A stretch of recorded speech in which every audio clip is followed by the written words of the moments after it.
Welcome again to the Inner Sanctum, this is James. Because of Halloween, I thought it'd be fun to make a special extended show featuring a news update and all new interviews with several exciting guests. Adi and I talked to renowned instrumental transcommunication researcher Anabela Cardoso about her research techniques and experiences. I interviewed Dr. Cal Cooper, the psychologist and parapsychologist and university lecturer and author, about science and spiritualism, para-anthropology, ESP and consciousness, Halloween, the realities and psychology of ghost hunting, and the archives of D. Scott Rogo. I also talked to Alexandra Holzer, daughter of world-famous ghost hunter Hans Holzer, exploring family research, the enigma of hauntings, men in black, negative entities, and the new paranormal TV show The Holzer Files. In addition to all of that exciting chat, I've decided to run a competition, giving listeners the chance to win some great prizes. I hope you enjoy the show. Now it's time for Chris Jensen Roma with the first of a new regular feature, a news update for ASSAP.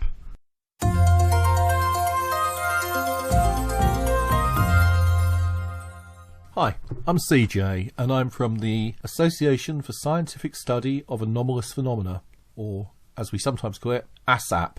ASSAP is ASSAP, and if you Google it, you should find us quite easily. And we've been around since 1981, when some members of the Society for Psychical Research split off to form a group who looked at ghosts and hauntings more. But despite that, we've got excellent relations with the SPR. Right, so who are the SPR? Well, if you listen to this, you almost certainly know. But you can find them at www.spr.ac.uk, and ASSAP is at www.assap.ac.uk. The Society for Psychical Research, founded in 1882, are the world's oldest and most prestigious psychical research organisation. So why am I here today? Why have I been invited to come on to this podcast and chat? Well, just to let you know what's going on with us, what we're about, and what's going down. And hopefully in future episodes I will be able to update you and tell you about a few more exciting cases. But first things first, I hope you're all going to have an absolutely wonderful Halloween. Mine has been quite stressful so far, dealing with elderly relatives and medical issues and all manner of problems, but hopefully by October the 31st I'll be able to sit back, relax and just enjoy it. And many of you, I expect, will be booked into somewhere and will be going out ghost hunting that night. And one of the things that ASSAP does actually is it provides training for, and indeed at one point an accredited course in paranormal research. And the training puts a lot of emphasis on safety, on ethical procedure, and on operating in a scientific manner. But it is open to anyone who cares to join. ASSAP membership is only a £5 a year if you're an electronic member, or about 20 if for you and your partner, if you join and have the paper magazines and journals. So what is the training day? Well, the next training day is November the 16th, and if you sign up for it, what will happen is you will do a week-long interactive course, which I don't think costs anything, to join the NRPI, which is the National Register of Paranormal Investigators, who are people who have met minimum standards of ethics and minimum standards of competence and demonstrated they know what they're talking about. And those people pay £5 a year, and they are available for us to refer cases to as cases come into ASSAP.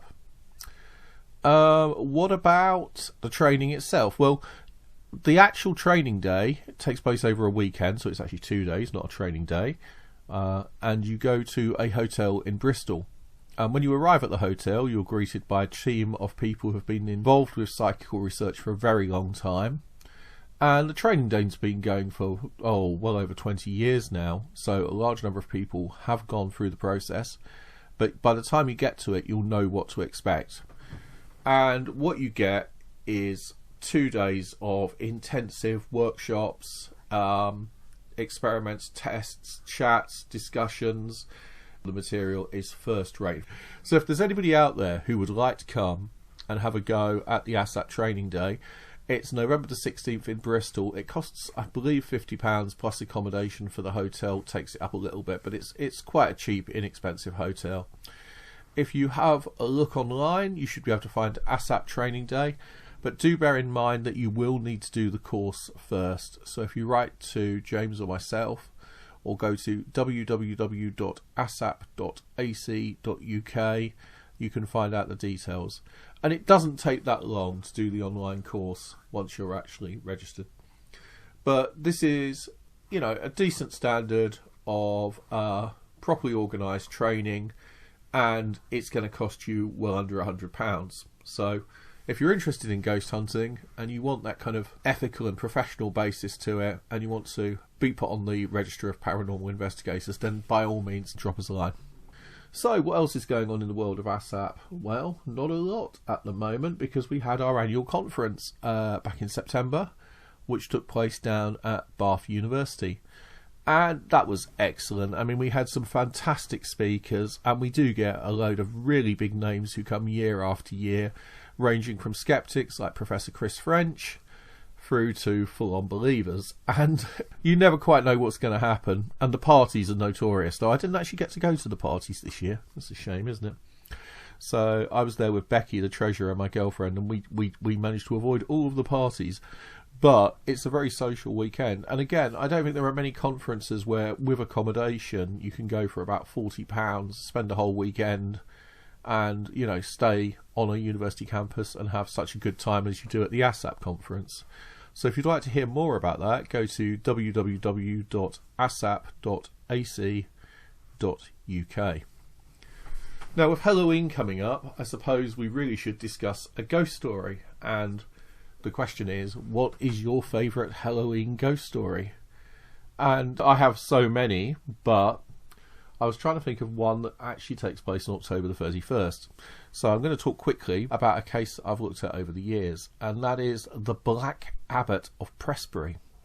Some of you may remember that in the 1970s and 80s it was very big indeed, but even today it's still going. There's a book called the Guinness Book of Records. And Guinness put this book together because people in pubs love to argue about, you know, what's the world record for eating peanuts, or what's the world record for climbing Everest, or, you know. So this collects all of the records in the world, and there used to be a show called Record Breakers when I was young. So what is the Guinness Book of Records to do with ghosts? Well, in the Guinness Book of Records there was an article on most haunted place in Britain, and two places were listed, which was the village of Pluckley in Kent, which contests the title with the village of Prestbury in Gloucestershire. Well, I live a couple of miles from Prestbury, and I was listening last week to the radio, and somebody mentioned the Black Abbot as being one of the most famous ghosts. Now, the Black Abbot is an oddity because he only haunts the graveyard 4 times a year. August the 1st, Lammas Tide, I believe, I can't remember what the other two are, Midsummer, probably Whitsun, and most importantly, October the 31st, Halloween. Now, the Black Abbot is said to date back to before the Reformation, so I'm not sure why he's moved his appearances to meet with a new calendar, because, of course, in 1753 the calendar changed. But we won't worry about that for the moment. We'll assume that Halloween is just, you know, the time when people go looking for him. Maybe he walks through the graveyard at other times. But he is a very famous ghost. You have to be famous to appear in the Guinness Book of Records. And over the years, I've done the occasional ghost walk around Prestbury for local charities or the council. Most depressingly, actually, or most amusingly, in a dark way, I was asked by a bereavement charity if I would raise funds for them by doing a ghost walk, which I thought was rather inappropriate. But I did the ghost walk and just didn't say what charity I was raising money for, because I felt so uncomfortable about it. But anyway, ghost walks are where we're coming to, because years and years and years ago, there was a ghost event with television cameras that was taking place and was advertised at Prestbury on Halloween night when the Black Abbot was to appear. And so many people turned up, about 300 teenagers, it turned into something of a riot. And amusingly, the local Echo published a piece in which they said that people tried to contact the dead with iron bars and ran amok with Ouija boards. I think they got that the wrong way round.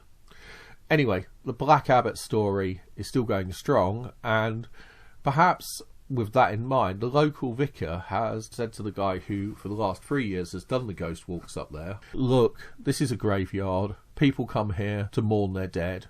Yes, okay, there is a footpath through it, but at the end of the day, you're all standing around telling ghost stories while we're, you know, trying to do church business, or while people are coming through. It's just not appropriate. would you mind knocking it off? And the ghost bloke said, yeah, okay, fair enough, fully understood.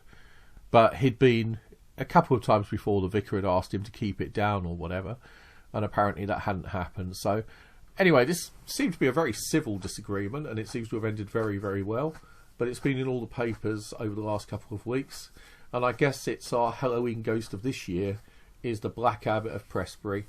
So with that in mind, I'd better hand over. But if you are interested in the Society for Psychical Research, you'll find them at www.spr.ac.uk. They're very academic. They produce produce journals, and they produce occasional proceedings and a magazine.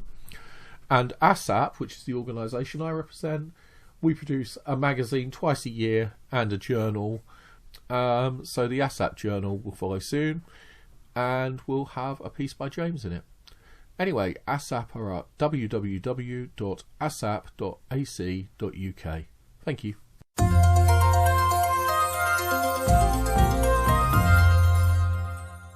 Okay, at the start of the show I mentioned a competition, so here's question 1. You've just heard Chris Jensen-Romer give an update on ASSAP. Which ghost did he mention? Another question coming up later in the show.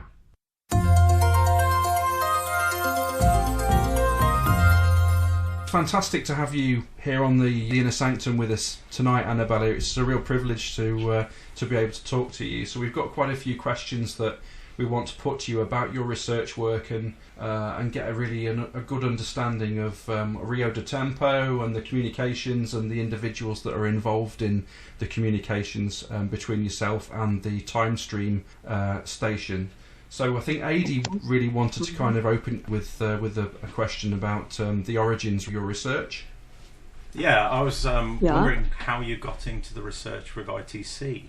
Well, you see, it is a rather long story, but I will shorten it anyway. I had a friend right here, where I'm a diplomat, a career diplomat, and I was posted to this region of Spain, where I later bought this house because it's very beautiful. But anyway, so this friend, whom I came to know through somebody who worked at my office at my consulate general. I was consul general for Portugal here in the northwest of Spain. So through him, she came to me and wanted, because she knew, I suppose, through this friend of mine at the office, who is now deceased, but she knew that I was interested in all matters related to life after death and the possibility of survival of consciousness. So she asked him if she could see me. Yeah, and I said yes, she can, of course. And so she came one day, and she was in a real bad situation because she weighed no more than something like 39 kilograms, which is very, very little. 39 kilograms is anorexic, isn't it? Yeah. Anyway, yeah, because she was a little tall also. And the reason was that her only son, 18-year-old son, who besides was a very good son, he was one of these sons, one of the ideal sons, had died very recently in a sailing accident in the Bay of Vigo, right here where I have my house. And so she couldn't put up with it. It was her only son. He was 18. It was totally unexpected, of course. And so she couldn't cope with it. Her husband, yes, he was, well, he seemed to be stronger, but she could not. So she tried to commit suicide something like at least two, but possibly 3 times, yeah? And it is because the husband was always watching her that he prevented her from committing suicide and so on. So I myself had lived some through bereavement also, a couple of years before this, and I felt so empathetic with this woman that I started researching what I could do to help. Because besides she was one of these very rational people with no contact whatsoever with spiritualism or mediums or spiritism, not at all. She was very rational. But then this happened to her. But she had no connections whatsoever with the supernatural or experiences or whatever. So she was a very centered person. And it was even more difficult for her, of course. So I thought of contacting a Jesuit, although I'm not a Catholic or any other religion, but a Jesuit priest who was very famous when this happened. This was in end of 1997, and he was very, very famous here in Spain because although he was a Jesuit, he was an investigator of the paranormal, very, very well considered, and he had the respect of parapsychologists and of the church and so on. An intelligent man who lived in Madrid. And so I thought, well, let me ask Father José Maria Pilon, that's his name. He has published books also on the paranormal. And let's ask him what he suggests.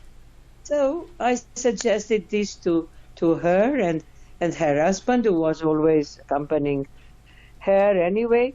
And I asked for an interview with Father Pilon. I invited him for lunch in Madrid, and he accepted. And we had this wonderful lunch and very pleasant.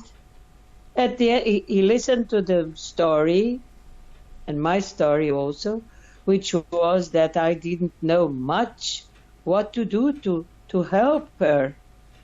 And at the end of our lunch, he said, well, for you, he told my friend, what I see is that you should try ITC. Maybe then you will have the possibility of contacting your son directly. Who knows? He said, who knows? Because he knew about ITC, he was well informed. I'm not sure if he practiced it or not. Maybe not, but he knew a lot about it. So it was his suggestion. And we came back here, and that's when we started to experiment with a friend of mine who was born in Buenos Aires, and he knew about ITC. He was interested in the technical side of ITC because he studied electrical engineering in Buenos Aires, something like this. So we didn't even know what to do, to start these experiments. We had no idea. A lot is published about it now, but it wasn't at the time. So Carlos came, and he was the one who told us, well, let's set up an arrangement of devices and so on, a recorder, some source of white noise, and all this that is necessary for ITC. As a matter of fact, we started with the images. We didn't start experimenting for voices, but for images with the Klaus Schreiber method, the feedback loop, as you possibly know. I don't know. Yes, of course, And, the infinite loop video where the images are effectively still framed, aren't they? Exactly. Anyway, so we started with that, and we did get images right at the beginning. One of them of a dog of mine who had recently died, an abandoned dog that I had sheltered here in my house. And she was very identifiable because she was a Great Dane, the black and white spots. And so this was, she was an old dog when they abandoned her, very old already. And I brought her here, and she died. She's buried in the garden, and I think it was in 1997. I'm not sure. Maybe, yeah, must have been in August 1997. And because we started experimenting in December 1997, and one of the first images we received was Dae. Her name was, well, I called her Dae, D-A-E, Dae, kind of portrait. Looked very much like her because she had clipped ears, and she had those spots, you know. And these were at the time, of course, as you can imagine, we did it. We already with a computer, totally without internet. I don't even know if there was internet at the time. The feedback loop, this infinite loop, with a computer. Not with the video, one of these old ones. No. With a computer already, through my friend, who knew my friend, this technical friend of mine, Carlos, and he made all this setup, and that's when we started.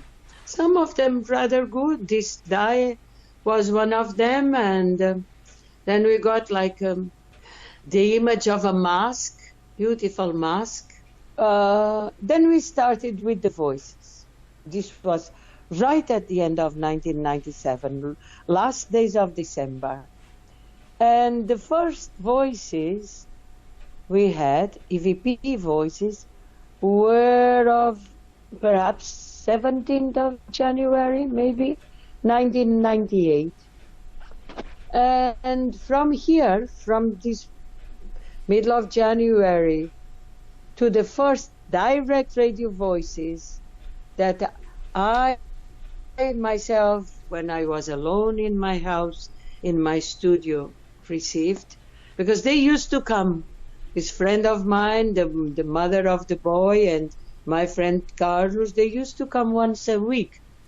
But I used to experiment on my own also, besides our weekly meetings and dinners here at my house. So this first direct radio voice happened in 1998 on the 11th of March. And this voice, very loud and clear, which I've been showing many times, is very impressive because it's a voice that almost shouts, speaks to me, and instead of being the usual EVP voices that, as you know, you cannot listen to, only on playback, isn't it? Yeah. Yes. Yeah. So yes, this is the EVP. These are the EVP voices. Now this was direct from the. I had perhaps a couple of radios. I can't remember.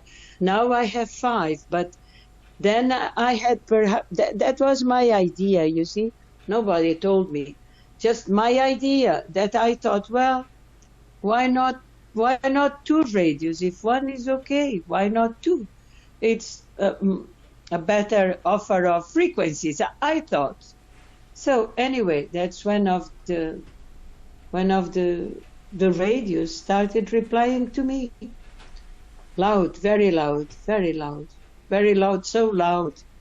that if you were in the garden, this is a big house where I live, 2-floor house, and if you were in the garden, you could hear it, just to say how loud it was. Wow.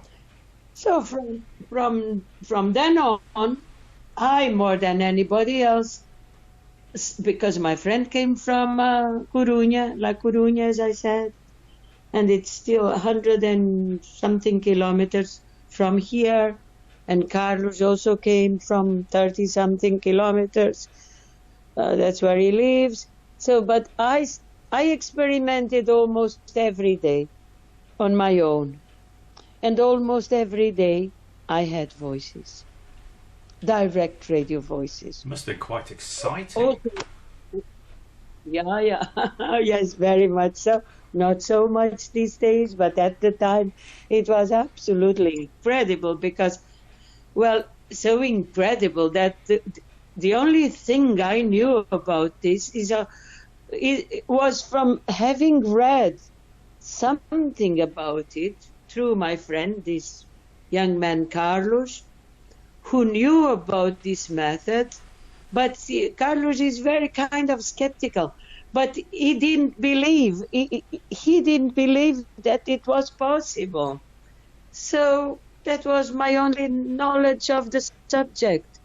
And I thought, well, he showed me things about the Luxembourg experimenters and so on. And he said, well, this coming directly from the loudspeaker of the radio, this cannot be. I don't believe this, he used to say. So when the voice started replying to me, I was in shock, kind of in shock, because it was so unexpected, so totally weird, because I also had no contact whatsoever with the so-called paranormal. And for me, the whole thing was alien. And then I was very, very impressed. Can't tell you how much. And almost every day I had this very loud, and for a long time, sometimes these voices would speak for 35, 40 minutes, 45 minutes with intermissions. I mean, they would stop for some time, like let's say 5-10 minutes, they would start again, and it was like this, How did they introduce themselves to you? They didn't introduce themselves to me. You see, have you heard? They only have you heard direct radio voices, yes, or EVP voices, real yes, real ones. I mean, not fake ones, real ones. Well, Have myself and Adi, we've both done our own sort of EVP sessions and research, so we have heard what we believe to be direct radio and electronic voice phenomena. Oh, I see. Oh, that is good then. Anyway, then I do not know about you, but I know about me. What happened to me? They never, I mean, it's never a formal introduction. They would reply to what I would ask. Yeah? Is this Periodo Tempo, time stream? Yes, the place is here, he said, for instance, that I can think. But these voices don't speak like our voices here. You must know this, I think. Yes. How did you know that they were from Rio de Tempo if they didn't introduce themselves? Then they did. Then they did. Later on they did, but not immediately. What I say is that the logic that we use to think about whatever is not the same logic, So, no, at the beginning it just started speaking to me. I say he because it was a masculine voice, and he then said he was Carlos de Almeida, and I knew that there was a Carlos de Almeida in Time Stream Station because I had heard him speaking at the Harsch-Fischbachs in Luxembourg. Somebody had brought me a tape from Luxembourg, And it was a message from him to a conference in Brazil. And that's when I heard about him. And then I started, I forgot to say this because so many things, but it is all in my first book. In my first book, which is called Electronic Voices, Contact with Another Dimension. It's all there. Yes. Anyway, so, he started saying, well, I said, is it Carlos de Almeida? See, yes, it's I. And so on, you know. But I would start my EVP experiments by asking for his help and protection. Because I knew, because I had, a woman had come, a lady had come from Luxembourg and had brought me this tape because it was in Portuguese. He spoke in Portuguese. And he introduced himself as the Portuguese group, and he said that their name was Rio do Tempo. He said in Luxembourg, yeah? And she brought me a copy of this, which I now have in my computer also. And from that time, which is the beginning of my experiments, when this very loud masculine voice started speaking to me and said, we want to know about the world, we want to know about your things. From now on, we will count on you.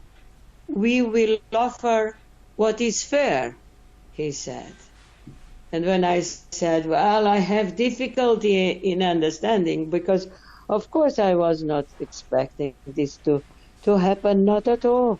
Although I had many EVPs, but many, and very loud and very clear, never expected the direct radio voices to happen to me because they were so rare. Anyway, he said, then to this he replied, this is very, very difficult. Another world, he said. And here it finished the contact. It was rather, I do not know for how long he spoke, but it's rather longish. And then practically, well, one day yes, one day no, or every 2 or 3 days, can't remember now. But there were these voices.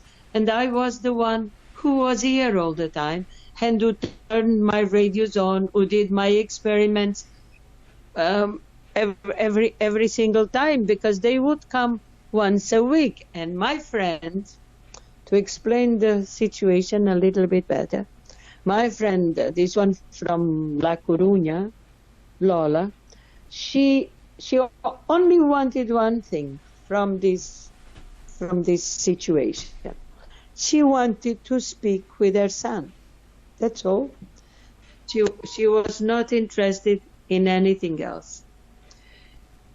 And she never really spoke with her son, yeah? And so at a certain point, she had to travel for 1 hour and a half or more to come here, go back at night with this awful rainy weather that we have here. At a certain point, 1 year later, I think it was, she started not coming because she wanted to speak with her son. And she did not speak with her son because things are not like you wish or like you want in this field. Although I got a message for her from wherever.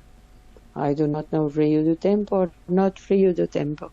But it was a message for her. Because I had asked Rio do Tempo for a message for his mother, for the boy's mother. And the message came. As a matter of fact, I played this voice, which was an EVP, to her on the telephone, because I thought also was a very good voice. And her reaction was, how do you have my son's voice there? Because I never met her son. Yeah? Yeah. I didn't know the woman before. I didn't know her before. I'd never met her. I only met her after this accident happened. So this is how it was, you know. That's a very interesting validation that you were able to give to your friend, that she was able to recognise her son's voice. Was that something that Rio de Tempo explained that they had facilitated, or did you, like you say, you just don't know what the source was of that particular direct radio voice? I do not know. I do not know what the source, for sure I don't know. What I know is that I spoke to Rio de Tempo, as I always do, anyway, every day, and asked for a message, addressed their son by name, and asked for a message for your mother, please. And this is what came, and she recognized.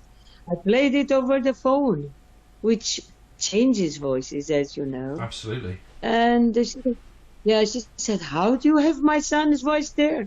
I had never heard their son, of course. But then from Rio de Tempo, they told me about him. Little things, I can't remember now what, but little things. But speaking about the voices are not necessarily similar to the voices of the people here. I would say, on the other hand, they are very dissimilar. It's very, very, very unusual that the voice sounds like the voice of the person when he or she lived on the earth. I know that people have that tendency to say, oh, it's like the voice of my father or what. I think it's their impression because, well, to know if it is or it isn't, you have to do a forensic test of the voices, yes, of voice recognition. And in my experience, they're not. They are what they are. They are electronic voices, electronically produced. And therefore, they can't sound like the voice of the person when he or she lived. I have had voices that indeed sound like my father, and direct radio voices too. But in one or two sentences, and I have had many voices, that's another thing, now that I'm speaking of it, I remember this. That very interesting, I was born in the south of Portugal, south of Lisbon. And there is a special, how would I say that, accent there. A special accent, it's more delayed, it's slower, it's the endings of the words are kind of dragging, Yeah. And I have had voices with that accent on a number of occasions. So, but others not. Others not. That's what I want to say. That people should not expect the voice to be the same voice of the person, because that very seldom happens. Yeah. That's very interesting, though. That if these voices are being reproduced somehow electronically, that they would still carry the idiosyncrasy of an individual's regional accent. Yes, very unusual, because you see the great problem here is that we do not know much at all about these voices, do we? No. So we do not know how they are constructed. We know one thing, it is that they are constructed with the environmental noise. That we know for sure. But more than this, we don't know. So how is it that, as you said, on a number of occasions, not those many, but some, they carry this typical accent of the south of Portugal. So I do not know. It's a mystery for me also, because Has Carlos de Almeida or any other communicators from Rio de Tempo tried to explain the methods by which voices are reconstructed, or is that something they've not explained to you? Well, explain, to say explain, it's kind of too much, but they have said, I have asked them years ago, this is all from the end of the 1990s, something like that, how do you produce your voices? This was my question. And the reply was, not by Carlos de Almeida, a feminine voice, was, you can be sure, I'm translating, you can be sure that we masquerade, disguise, yes, masquerade. Yes. You can be sure that we masquerade. They do us a sonogram. That's what she said. And it's also in this first book of mine, and it's also in the CD, with which illustrates what I say in this first book about my experiments, the first one. And so that's what she replied. You can be sure that we masquerade. From what she continued to say, it seems to me that it was not deliberately that they masqueraded, but they do us, she said, this is very clear, anybody can understand, and loud also, they do us a sonogram. So they do them a sonogram. A sonogram, I think, may be an image to say how the voices are produced, isn't it? Yeah, we know that they are synthesized. It literally means writing with sound, doesn't it? An image of sound, a sonogram.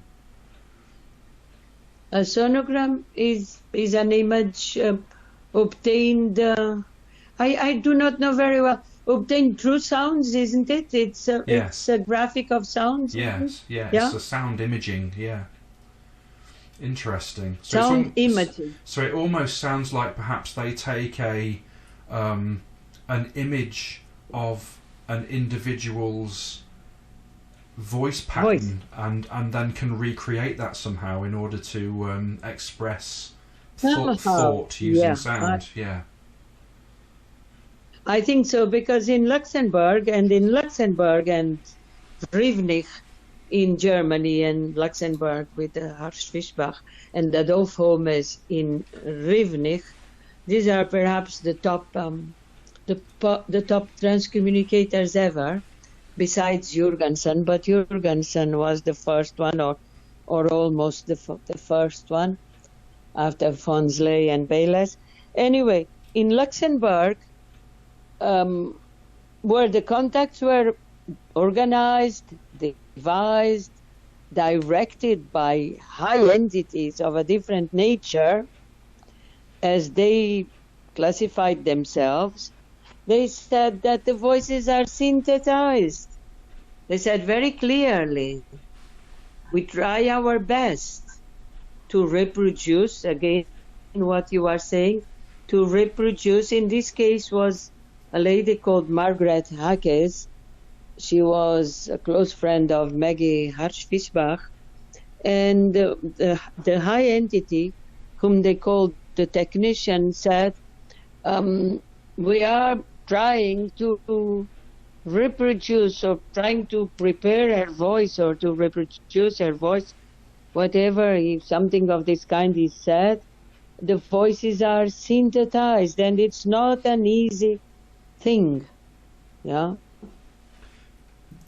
You mentioned that there's some higher entities, and that you've also talked about Carlos de Almeida. I believe that the term that is used for him is that he's a communicator. Yeah. That would, and also that there's a laboratory or a station of some form that TimeStream operate from.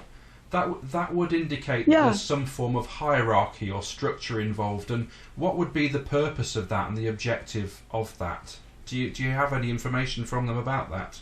What you mean about the stations or about the high entities or what? Well, exactly? the whole arrangement really, that we almost have a hierarchical society there, where you have a higher entity that maybe oversees communicators at the communication stations, and I wondered whether or not you had an understanding as to what their purpose or their overall objective would be in having that communication method organised in this other world. They have a hierarchical order. This has been said and repeated over and over again.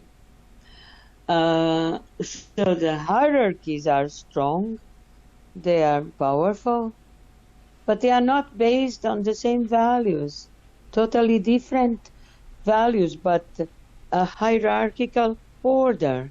Yes, and permission is one of the requisites for them to speak.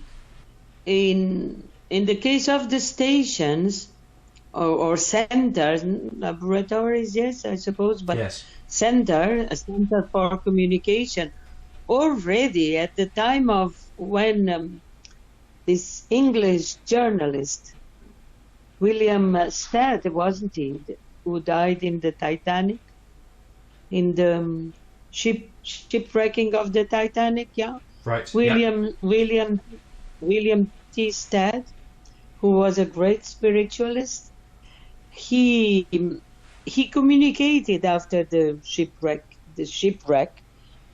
and he already speaks. We are speaking of, when was the Titanic?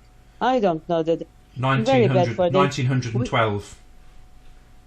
Well, yes, he already speaks of a center, that he went to visit a center from where the contact to your world is speaking to his daughter, as you probably know, yeah? In this very famous, The Blue Island, isn't it called? This book that was dictated. I don't think I'm familiar with that, actually. That's fascinating. Oh yeah, The Blue Island. It's a beautiful book too, which was dictated to his daughter Estelle, but through a famous medium who was a friend of both. I mean, of the woman and her father, and William Stead, well known, but not known to me because I'm not familiar with these spiritualist things, but well known in England, I suppose. And so he speaks already of a center. And this is 1912. There was no indication at the time, at least here in this dimension, that there was something that would happen called electronic contacts, or ITC, or as we wish to call it. The first hints at that were transmitted, conveyed in the 1930s, I think, end of the 20s, beginning of the 30s, by some medium who already spoke, Suzanne Max Getting, I think her name was. It's also in my first book, who already spoke and said that this new way through devices was being prepared, was being studied, was being devised in the next world. So, that goes back to my initial question about if they were devising a method by which to communicate with us, what would be the purpose of that? To what end? What is it they're trying to achieve in our world by communicating with us? Do you happen to have an insight on that? Oh, I have had many. And they have said also in Luxembourg and Adolf Holmes in Germany, it is to contribute to help with the expansion of human consciousness. That's their main goal, let's say. Their main goal. Through different ways. One of them, this understanding that physical death is not the death of consciousness, that all beings in this level, in this world, in this planet, and in other planets for sure, survive physical death. That's my little cat. She came here. Hello, Cleo. We wondered if we were getting some EVP or something on there. No, it's little Cleo. She's so small. No more than half a kilogram, perhaps. Oh, she's now 12 or 13, but she's very small. Very tiny. Anyway, so very tiny, very tiny. Her brother, they abandoned both here at my gate under my car. Her brother is big and heavy, maybe 4 kilos, 5 kilos. That's so big. My cat's 8 kilos. Oh, wow. Oh my goodness, yeah. And this one is not 1 kilogram. Does not weigh 1 kilogram. Oh. True, she's very tiny, very shy, very tiny. Cleo, hello, Cleo. Yes, she was perhaps saying, where is this one? Because I'm here in my office. And so she came to suddenly. Anyway, they have told this many times. To me, they also said, it's in Luxembourg, of course, many times. It's difficult for you because the Maggie Harsch-Fischbach and Theo Locher, who was the president of the Swiss Parapsychology Association, who helped Maggie write a book on these incredible experiences in Luxembourg. He was there also, Theo Locher. It was an important intellectual, this man. He died some years ago, maybe 10 or so. And in Luxembourg, they very explicitly said this, that the expansion, the change of paradigm, the expansion of human consciousness. To me, they said, we speak to the world everywhere. The opening of the way, maybe, should I translate it, or of the path, or of the roads. I know very well. I remember some reference in that book. I think the book is Breakthrough, isn't it? And I think it mentions something about a bridge. Breakthrough is Raudiva's book, you mean? No, Maggie and Jules Harsch-Fischbach wrote a little booklet called Breakthrough in Transcommunications. Oh, is it Breakthrough? Of course, is the name of Konstantin Raudiva's book, yeah? But is it also maybe, but it's not translated into English. It is, yeah. It is definitely. It's called Breakthroughs in Technical Spirit Communication. I think it came out in the late 1990s, but it refers back to quite a lot of the experimentation of Jurgensen and Raudiva and Ernst Senkowski. Maybe. Yeah. Ernst Senkowski was a dear friend of mine. He was there all the time in Luxembourg because he lived in Mainz. But yes, maybe you're right. I have the book here. I bought it through a Brazilian publisher, and I do not know. I didn't even know there was an English version, and it is good to know that because I do not know how the translation will be. That I'm not sure. It's but definitely in English, but it's a very, very rare book. Yeah. And they called it Breakthrough also, is it? Yeah, Breakthroughs, plural. Breakthroughs in Technical Spirit Communication, it was called. And it was by Theo Locher and Maggie Harsch-Fischbach. Theo Locher, yes. Yes, and I have here the French translation right in front of me, which is called Les contacts vers l'au-delà à l'aide des moyens techniques existent. So this one is not, of course, Theo Locher and Maggie Harsch. It is, I bought it years ago, but the French one also. I didn't know about that English version. That's interesting. Did you buy it or did you get it from the internet? No, I bought it. I bought it a few years ago, but it's a very good book. I mean, I'm guessing that it's probably the same one that you've got because it refers to the Schreiber experiments as well.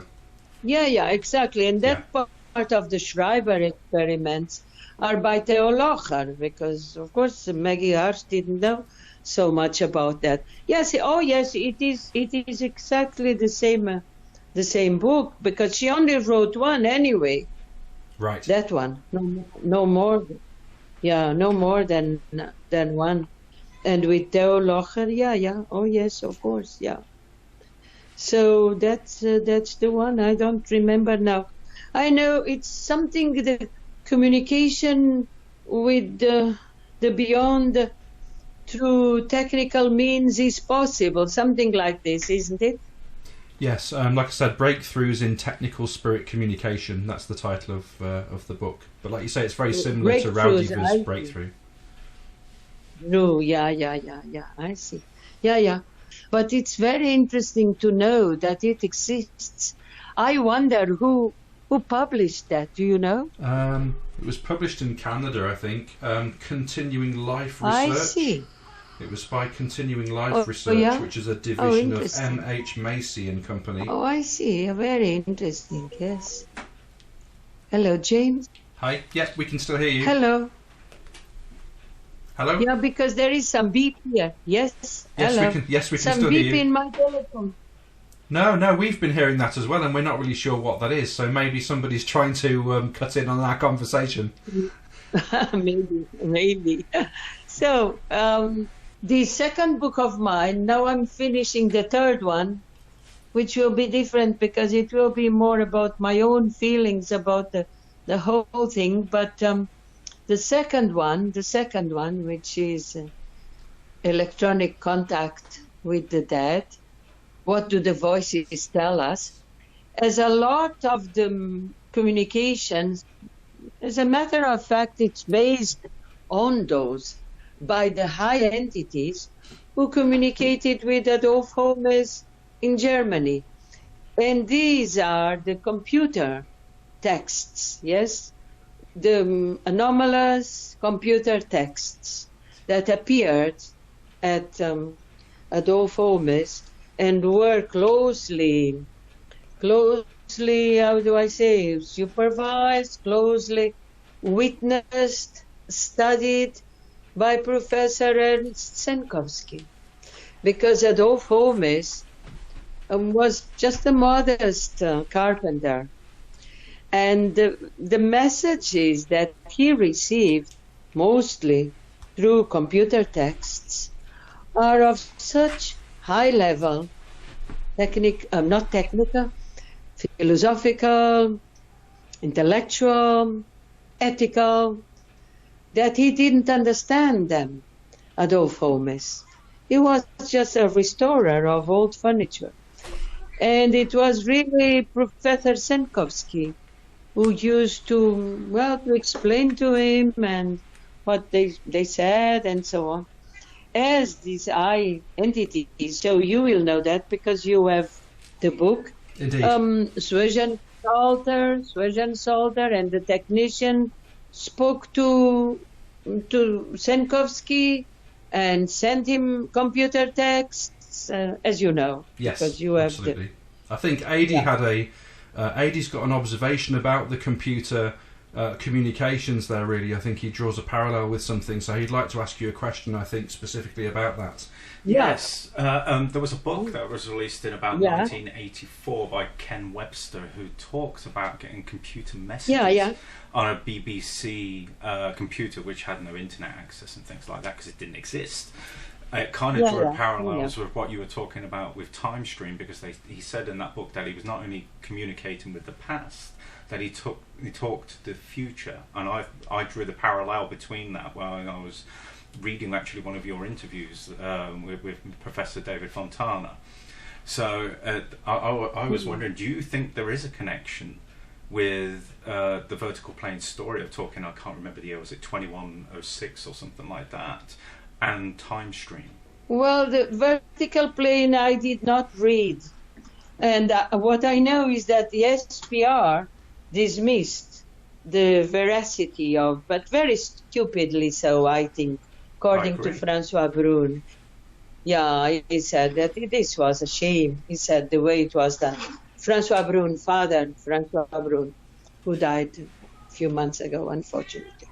Anyway, so what I know is that they dismissed the whole thing, but I never read this book, The Vertical Plane. But from what I understand of those computer messages of the 16th century and so on, isn't it? Yeah, yes, something yes, like right. that. Yeah, they are not similar to time stream. Better said Zeitstrom in Luxembourg or Adolf Holmes, which was central station, because they are more. I don't know what I'm talking about because I didn't read The Vertical Plane. I read excerpts of it, of course, in other works, but not the book properly, Ken Webster. But these are messages, the Zeitstrom or Central for Adolf Holmes, of high entities of another level, not human entities, non-human entities. And I suppose in Ken Webster's case, it was not high non-human entities, were they? Well, I don't think so. There's an interesting parallel there because in one hand you have Ken Webster communicating seemingly with a man from, like you say, I think it was the 15th or the 16th century, but later on, as Adi said, there was another form of communication from another entity claiming to be, I think they were called 2109, and that individual didn't explain whether they were human or non-human. So it's quite ambiguous in terms of whether that's interesting. What did you say now? The 20 what? 20? I think it was 2109 that they called themselves. Hello, James. Hello. Hello. Hello. Can you hear me? Yes, I can hear. Yeah, I can hear you. There is. I think they called 20 something. 2109, 2109. They called themselves. Oh yes. Oh yes. Oh yes. Oh, did they also? I didn't know that. You see, yes. I don't know this Ken Webster's thing, but 2109. Those were one of the main communicators with Adolf Holmes.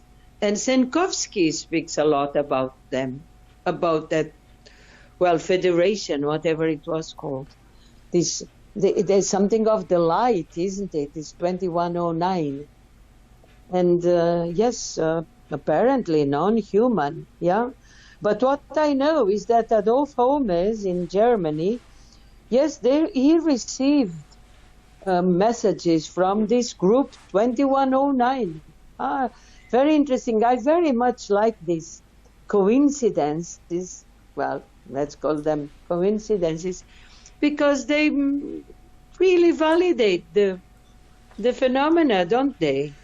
I was just interested, and I think Adi's interested too, to know, do we know what year Senkowski was communicating with 2109? Because obviously that would then either validate or question some of the Ken Webster communications. Much later. Let's see. I have here Transkommunikation, which was Zeitschrift für Psychobiophysics. But interesting because Senkowski was a highly knowledgeable man. That I can remember, but maybe he said and I don't remember. But I don't think so. He never told me, and we spoke so many times, and he was here in my house. He never told me this Ken Webster communicating with 2109, but Adolf Holmes, yes. And in this, let me see which year this message is that he compiled. Sonderheft. I don't know much German, but in memoriam Adolf Holmes, 1935-1997. That's when Holmes died in 1997. So obviously he was born in 1935. Obviously these communications with 2109, that then the thing is that Senkowski assembled in a booklet, not such a booklet because it's 120 pages of the main only homes computer messages. Nobody else is here. And it's in German, but then there is an Italian translation. And I've checked both when I quoted from this book, last one of mine, from the Italian, from the German, because obviously the German is the right one. It's the one that is compiled by him, and the messages were in German. So before Holmes died in 1997, there must be these messages must be between 1990 and 1996, something like that. And what about Ken Webster? So Ken Webster would be around 1985, 1986, I believe. So that would predate those other communications by some 8 or 9 years, wouldn't they? Interesting, yes, that's very interesting. I didn't know that. I see. So in a way, that is like saying that Zeitstrom or time stream, as it was translated, communicated in Luxembourg, because with Holmes was mostly central, in the end of the 1980s, wasn't it? And then with me, this Portuguese branch of Time Stream Station, to be easier, we translate, in the end of the 90s, wasn't it? So, but Time Stream or Zeitstrom comes from, that we know of course. That we don't know of, I don't know, but that we know of from the Archfischbach and the technician and Surgeon Salter. They also have a voice that says, let's go and speak with Dr. Swerjan in one of my recordings. But it's similar, isn't it, this gap between, because then I get Rio do Tempo those years later. Yeah? Exactly, yeah, it's there's a very strong parallel there. Do you happen to know how long Time Stream have been established for? Are they an ancient... Hello? Hello? Again, this beep, I don't know. Hello? Hello, can you hear me? Hello? Can you hear me? Yeah, very well. yes, I can. Yeah, we think that Time Stream may be trying to interrupt. Well, let's hope so. That would be excellent. But tell me about 2109. Have you read those messages? We have read the Vertical Plane book. It's a fascinating book. It's part thriller and romantic drama, as well as part paranormal. So it's a very interesting concoction of genres, and the communications are very interesting. I can't off the top of my head remember what 2109 talks about, other than something I think to do with facilitating the communications. I mean, we can get the book and I've got it on my bookshelf. We could always have a quick look and see if there's anything specific that 2109 say. It happens towards the end of the story, for want of a better word. Because these ones, of course. Yeah, go ahead. Yes, go ahead. I was just saying. In the meantime, while Adi just checks some of the communications in the book, I was going to ask you how long Time Stream have been established for. Are they something that have been around for millennia, eons, or are they a fairly recent organisation? Do you know? You mean in the next dimension? Yeah. So how long? I don't know that. I was just thinking if it was feasible that Time Stream could have been communicating through ancient, acoustically arranged sites around the world, such as things like the Temple of Kukulkan in Chichen Itza or the Great Pyramid in Giza, if they were able to communicate with our ancestors through other acoustic setups, not just technological developments. I wouldn't think so, because they are a station based on that aim, and indeed accomplished it. Electronic communication, isn't it? That's what they said. That's what the messages of the mediums said in the 20s and 30s, that this was being devised by the scientists in the next world. Already Allan Kardec speaks about it. Yes? So, but I do not know about this. I wouldn't say so. I wouldn't say so. If they devised it in the, let's say, in the 20th century, because already Jurgensen and Raudiva received messages from a station, but a technical, let's say, well, not technical station.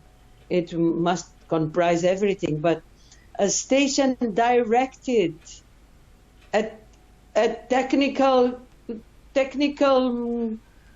contacts with this world, isn't it? So I don't think so. So there's I don't know. So there's an inference there. It implies that that it requires some form of technological advancement on this. Yeah. In this dimension, on this earth, in order to facilitate that communication. It's kind of funny you should say that, because I'm just looking through the vertical plane, and basically what happened was there was Ken and his Deb and Peter, the people that were there, were trying to communicate with a person named Lucas, who was from the 15th, 16th century, and 2109 basically got in the way to stop the communication. This was a message that he sent. They said, "Can't you get these poltergeists out of this place? Idiot things. I hope you can put us back in touch with Lucas so that we can talk freely." Ken. 2109 replied with this, and the reason I brought this up now is because you were talking about technology. "Yes, we shall hold back as best as we can on PG. Sorry you find us so friendly. Ask the man David what he thinks of conjectural tachyons and what are his theories on causality. What answers does he have for this paradox? Cheers, 2109. That's quite interesting. Yes. Very interesting. Very interesting. That kind of links in for me with the claim that they're using Odic energy from one of your recent research contributors, Anabela?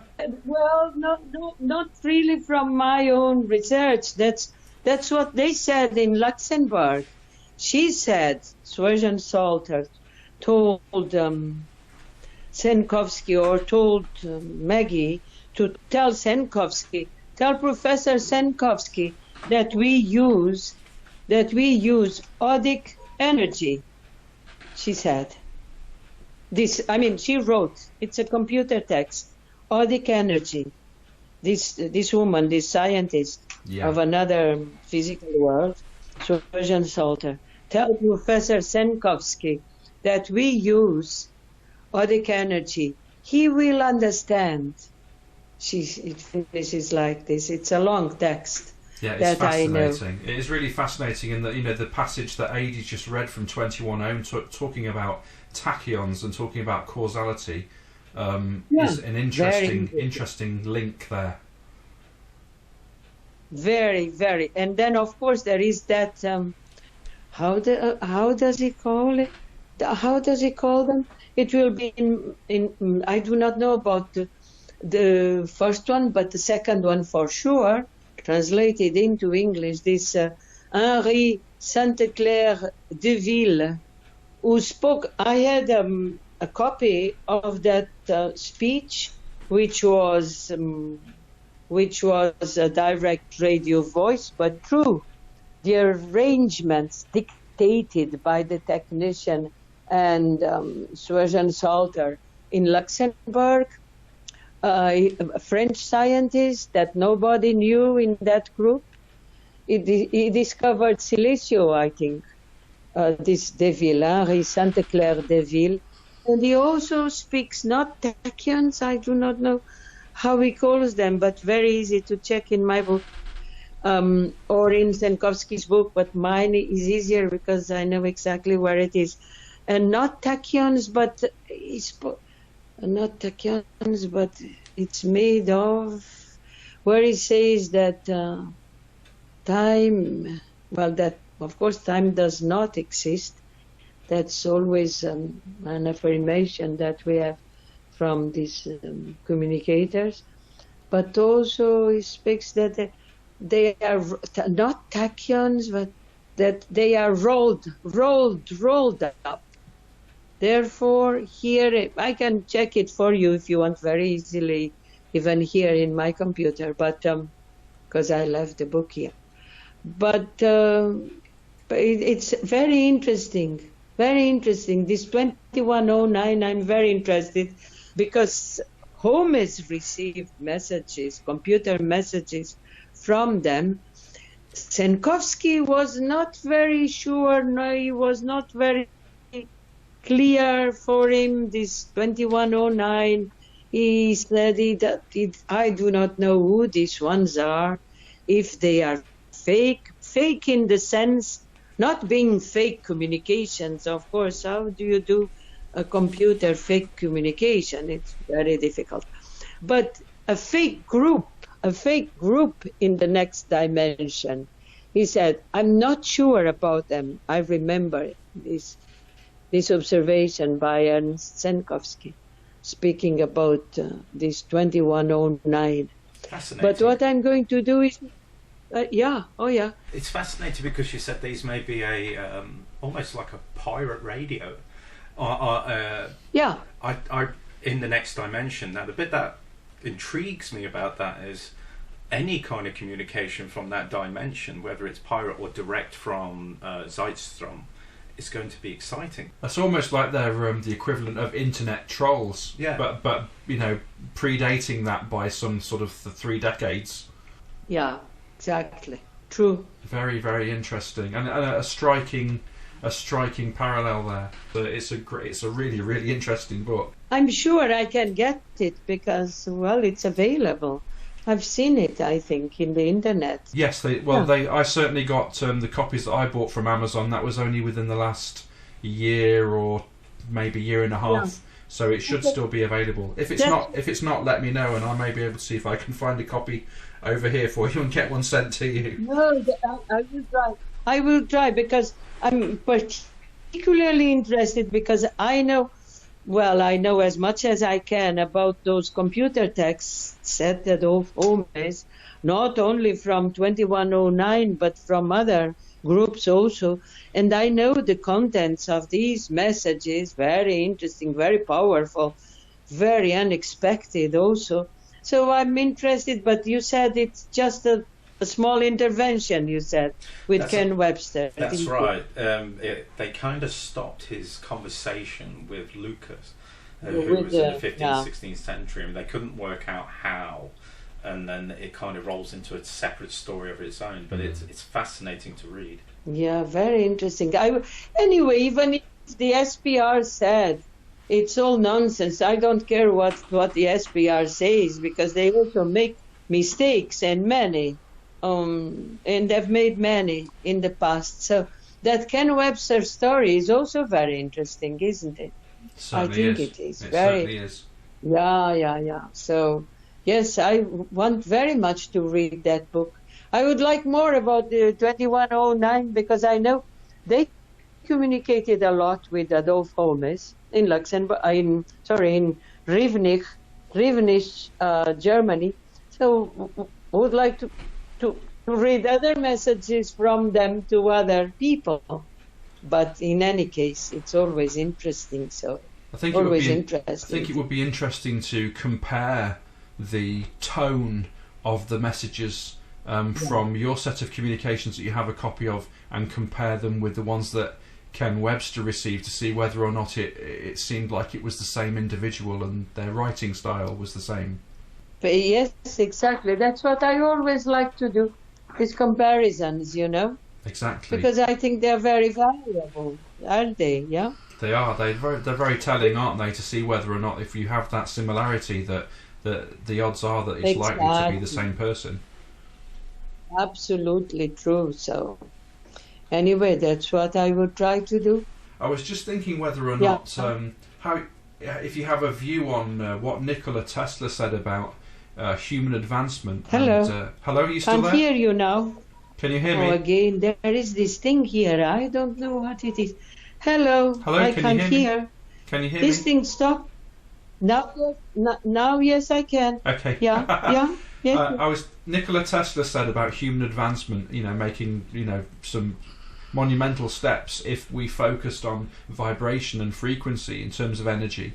And I wonder if you had a view on that, in how that has a correlation with the way in which time stream operate, and if perhaps maybe Nikola Tesla may have been referring to something alike and to the entities that you've been communicating with, or indeed if he had communications from them. Vibration. No, vibration they always mention, isn't it? Tesla also mentioned, I do not know in which sense, if in the same sense or not, but I know that in these computer messages are very interesting, the Holmes messages, because they explain a lot about vibration and why the contacts stop if the operator, let's say here, dies, and they cannot be continued with the same apparatuses, in the same situation by other people. They say it's a kind of vibrational empathy with everything. But what does this vibration mean? Senkovsky, who was a physicist, has notes, because there is a whole chapter in Holmes' computer messages, these anomalous, spontaneous ones, about vibration. But then Senkovsky, who was very careful and very knowledgeable, says we should not, how do I say this? We should not get confused, we should not confound the two terms. Our vibration is not at all related to what they call vibration. Yeah? Right, I understand. Yeah. And frequency, because they also speak a lot about frequency. These Adolphomes, computer communicators. And Senkovsky again explains this use of the word has nothing to do with our frequencies. Yeah? Right. That's all I can say. So their terminology that they're using are different from the terminology that we're using. They represent different things to them. Exactly. The terminology may be the same, but what it implies is different, yeah? Yeah, of course. And I guess that kind of makes sense, really, given that if they are operating from a different dimension, that it's logical then to guess that the same forces that we're subjected to would not be the same that they're subjected to. Absolutely. And these Holmes messages, they are so thorough. It's a pity that I do not know German fluently. That gives me a lot of work for me to work with German, and it's a tremendous amount of time. But because I do not know German, I know a little bit of German. That's not enough, especially for this type of language that they use, which is highly sophisticated, very high level. But no, I have not enough knowledge of German to do a good reading of these extraordinary messages. The computer messages, they are immense. Besides, they are unending. I mean, they never end because there are so many, 300 something texts. So SMS messages from another dimension. Yeah, yeah, exactly. It's incredible. But the high level, high thinking level of these messages, and ethical, of course, is very, very impressive indeed. So I wonder if that's the next step, that we will start getting text messages on our phones. Almost. Oh, well, I know some people say they do, but this cannot just be like that. Say that I do. Everything has to be proven, has to be analyzed, has to be checked, isn't it, before one accepts them as true. In the internet, there are so much rubbish about ITC that I never checked the internet for ITC or EVP, never ever, because you just can't, unless I want some biographic note of Konstantin Raudive, for example, or so, then I will check that in the internet. But other things, no. Voices that people put there, no, this is no. I never do that, because most of them are not correct, or they are not properly obtained, or whatever, isn't it? They very rarely come with the additional information to help you draw a conclusion. They're just normally sound clips for you to listen to, aren't they? Yeah, exactly. And so that has no purpose or value or whatever. No conditions of recording, nothing. I mean, nothing. Absolutely. Nothing. Just some things there. And most of the times, what the voice says is not what the people say that the voice says, yes? So this is... Definitely. Thank you ever so much for taking the time to talk to us. Most welcome. It was a pleasure talking with you, and this exchange of information is important. I really enjoy it very much. And, first thing I will do tonight or tomorrow is to buy the vertical plate. And then you take care, and anything we can be in touch, okay? Definitely, we'd love to do this again if that's something that you'd like to do. Fine with me. Thank you. Thank you, both of you. Okay. Thank you. Bye. Bye.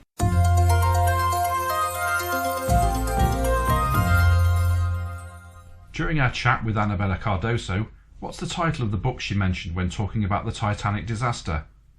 Question 3 coming up later.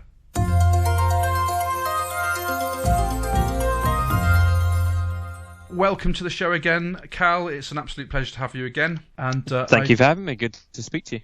Absolutely, yeah. It's been a while, hasn't it? It must be a year and a half, maybe, something like that. Was it like February last year or something?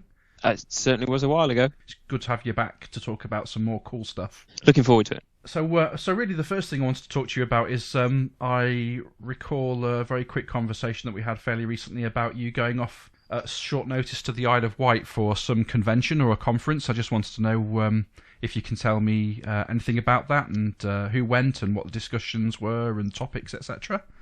Yeah, it was last minute because Professor Chris Rowe, who started off a research group at the University of Northampton for parapsychology, he was one of the Bob Morris PhDs from the University of Edinburgh. There was about 34 people or so that saw parapsychology PhDs under the supervision of the late Professor Bob Morris at the Coesley unit at the University of Edinburgh.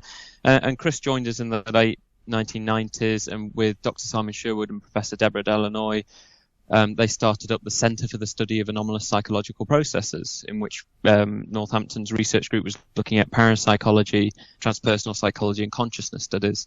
That's adapted over time, and now we've got a research group called EECS, Exceptional Experiences and Consciousness Studies, and it's incorporated more disciplines: cognitive psychology, consciousness studies, and neuroscience.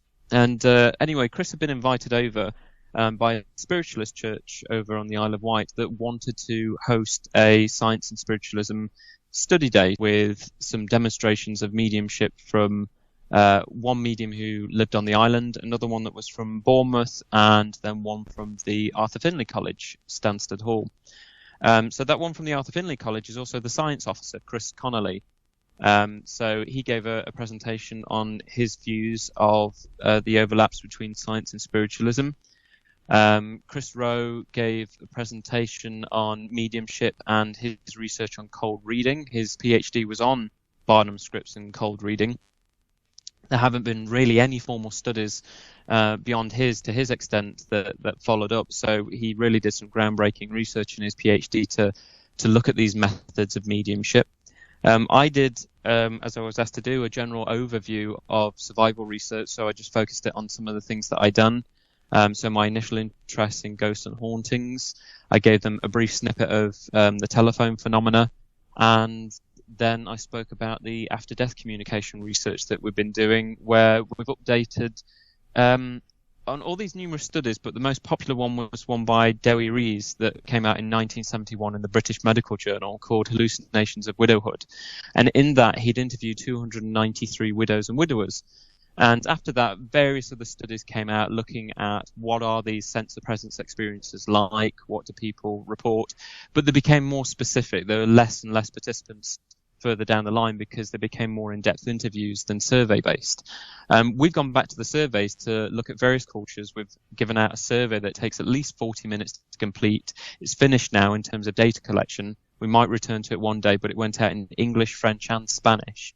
And by the time it was finished and we'd removed incomplete questionnaires and ones that were clearly bogus questionnaires that people still bothered to fill in, put in silly answers. You get that with, it doesn't matter what the topic is, you will get that. There's people that have got more time to spend on the internet than anything else, and they will do that. But we finished with 1,005 questionnaires to analyse. So that is effectively 10 years worth of research that we need to separate and put together and publish. So wow. I mentioned that. Professor Bernard Carr, he's one of the vice presidents of the Society for Psychical Research. I should say Professor Chris Rowe is the current president. But Professor Bernard Carr, he's one of Stephen Hawking's ex-students and has had a lifelong interest in psychical research. And he presented on the place of physics in parapsychology and spiritualism, and how we were talking about a lot of these phenomena have physical processes that need to be understood. So, it shouldn't just be such a focus on psychology. Physics has an equal part to play, if not more so. And there was one other presentation at the University of Wales, and she was talking about spiritualism in different cultures as more of an anthropology approach to spiritualism. And Dr. Glenn Hitchman, who is the director of EECS, he was hosting the whole thing, so he was introducing all the speakers, and at the end he led the panel for question and answer. So there weren't any immediate question and answers after any of the talks. People were asked if they had any questions. They tore off this slip on their information sheet for the day, and they'd hand it in to Glenn so he could look at what were the main pressing questions, and then also what were the specific questions for members of the panel as well. So that was the whole day, and then we had a few hours after that, and then we all returned to the conference room for 3 different demonstrations of mediumship. So that's what happened on the Isle of Wight. Oh, wow. So was it quite well represented from both sides then? You had the very kind of cold, hard scientific side, as well as the outright overt spiritualist medium believers, devotees. And if so, how did that actually pan out with those two different factions, for want of a better word? The audience were pretty much all, there might have been the odd exception, but they were either members of the Spiritualist Church or they'd heard about it on the island's radio and they come along. So a lot of people were open to the concept. Certainly, there must have been a good 50 people that attended the day talk, and then maybe 60 for the mediumship. So more people were just interested, as is expected, because of what you get out of mediumship. Mm-hmm. People wanted to turn up for a mediumship demonstration rather than have a whole day's worth of hearing about science. But there was no one against what we're doing, saying, the spirits are out there and why would you be questioning that? Mm-hmm. There was none of that kind of talk. That all the people from the Spiritualist Church were so open and welcoming to the research and understood that was the way forward to understand anything. You can't just come forward with a blatant belief and insist that's the case when you've got no grounds for it. They wanted it to be complemented by the science and understood by the science, so they could understand it more from their own perspective as well. So that was nice how it was followed with a mediumship demonstration. So here is everything you've learnt about cold reading and what we'd expect of that, and very generic information, and how if it's lean towards you will be looking for those hits and probably ignoring the misses unconsciously. And then they actually have the demonstration in the evening. So how much can you apply what you've just heard to what you're just about to experience as well? So I think people were taking it to heart and also taking it on board. And since then, we've had a lot of positive feedback about the day. I think so much so that Chris Connolly, the science officer for the Arthur Findlay College, has said that there's scope from other spiritualist churches that want this mix-up during the day, so other people can get a dose of science as well. That's a really interesting approach that the spiritualist would would welcome the scientific side, and also like you said about the practical application of some of those scientific studies, being able to put that into practice during a demonstration of alleged mediumship would be, I would have thought would have been absolutely fascinating to watch. Yeah, I mean, there's some people that you're not going to take away what they're going to get out of mediumship. Each of the three mediums were extremely different in terms of their rapport with the audience and their style of delivery. It even got to the point where there was one specific, what was it? The medium had asked out to the audience, and I guess the scientists, we were sat at the back, and he'd said, okay, there's two specific things here that are linked to one individual in the audience, and it's either Robert or Bob, and also, as strange as it might sound, who here likes Marmite on toasted crumpets? That's coming along with this. And the audience was like absolutely flat on that. No one put their hand up for it. And then he insisted. He said, no one here likes Marmite, toasted crumpets with Marmite on. And I actually do. I like it with cheddar on top. So I thought, well, fair enough. Okay, I raised my hand. And I said, yeah. And he said, so Robert, Bob, especially in your teenage years, this figure was very influential towards you. Does that make sense at all?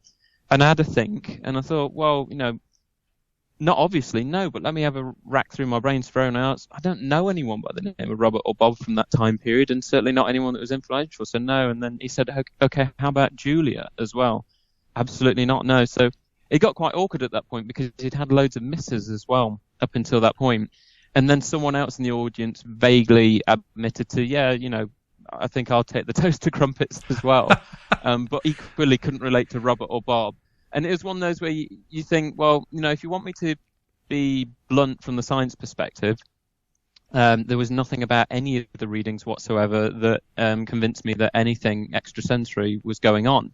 It just all related back to Chris's talk about Barnum scripts and cold reading, all the way through to various other types of readings that you can do. There's not just cold reading, there's all sorts of priming and hot reading that could take place as well. And some was also a tactic of juggling between two people in the audience as well, where you're saying, I'm coming to you, but I'm going to come back to you in a second. I'll just leave you with this. And then they went on to someone else. So they weren't just reading one person. They were dabbling between two and saying, right, they're saying this. I'll just leave that with you a second because they've just come back to me and I want to come back over to you now. And so it was really interesting how that tactic came in as well. So they were speaking so fast and delivering so much that any misses were quickly swept away because they'd instantly fire out more information that could potentially be accepted because it was so generic. But I'd already said in my talk on survival, when we're looking for specific information that's of interest to parapsychology, we've only really got kind of two routes, and that's either collective cases where if we have a spontaneous apparition or any other phenomena, it's nice to have multiple witnesses involved that we immediately separate and question, or we've got information that comes through that no one should have known the answer to, but in following it up, it turns out to be true and very specific to the deceased, and it's them that have allegedly come forward and delivered this information. So there's loads of instances in psychical research history that you can go back to find those great instances of veridical information. But I didn't see it in the mediumship demonstration. I don't think I ever really have in modern day mediums. There's been a few where they've been really good with picking up people's road names and first and last names of individuals and some dates of birth and stuff like that. That they're interesting. I just haven't had the time to actually focus on those mediums and work with them. They've worked with other people. But certainly you can pinpoint people throughout history, Mrs. Piper, Mrs. Leonard, Eileen Garrett, Alex Tannis. You can go through a whole host of different mediums and look at what they were doing and how credible they seem to be as well, especially how closely they were working with scientists and seemingly were never debunked. So the SPR will have all of these on file. Certainly there's many of them published throughout their proceedings and journal. There'll be lots of stuff within their archives that are held at the University of Cambridge Library. There'll be a lot of stuff in the Parapsychology Foundation, the College of Psychic Studies in London. You name it, even then go off to Duke University and Louisa Rhine's case studies, which span some 300 boxes. They'll be there. Various universities and institutes all over the world, they will have them within their archival files. All of these interesting cases that were sent to them and then in many cases subsequently followed up. In all of those cases, though, there must be a couple of 100 years' worth of varying degrees of research or analysis into mediums or alleged mediums. we haven't ever seen any psychic medium be placed on a pedestal as being infallible yet, have we, in all of that time? Do you think that's to do with the research methods that we're only just starting to develop, or do you think that perhaps it's because there actually isn't anything to it?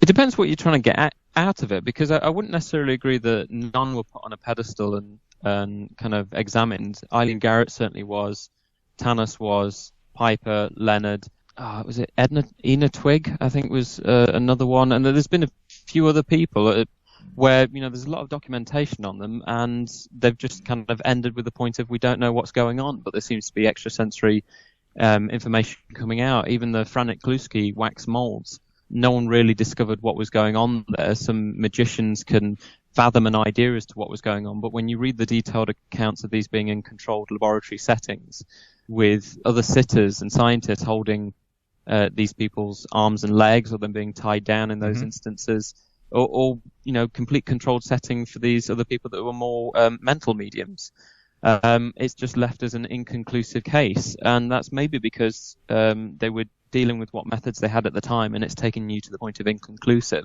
Whereas now, with the mediums that we're working with at the Arthur Findlay College, and it's not really my project, I merely support it through the survival committee of the Society for Psychical Research, but Professor Chris Rowe, Dr. David Saunders, Rachel Evenden, they've been working with mediums at the Arthur Findlay College and sending them through tests of their mediumship, but under neuroscience conditions. They're looking at EEG, brainwave activity, to look at comparisons, what's actually going on while they're in this trance-like state when they actually believe that the dead are directly talking to them. What is the difference in their brainwave activity? Are there any anomalies that are actually occurring that's telling us about regions of the brain that might be responsible for what they believe to be activity relating to messages from the dead? So that's where we need to be, and that's where they needed to be with some of these many mediums of times gone by. But the technology wasn't as sophisticated then to kind of take it to the level of, well, what's happening in your brain. All they were picking up on was, what are you saying and how well does it relate to documented information? Because that's all it was. It's just how are you experiencing something and relaying it through language. That's it. We couldn't dig any deeper into the brain at that point, but now we can with neuroscience.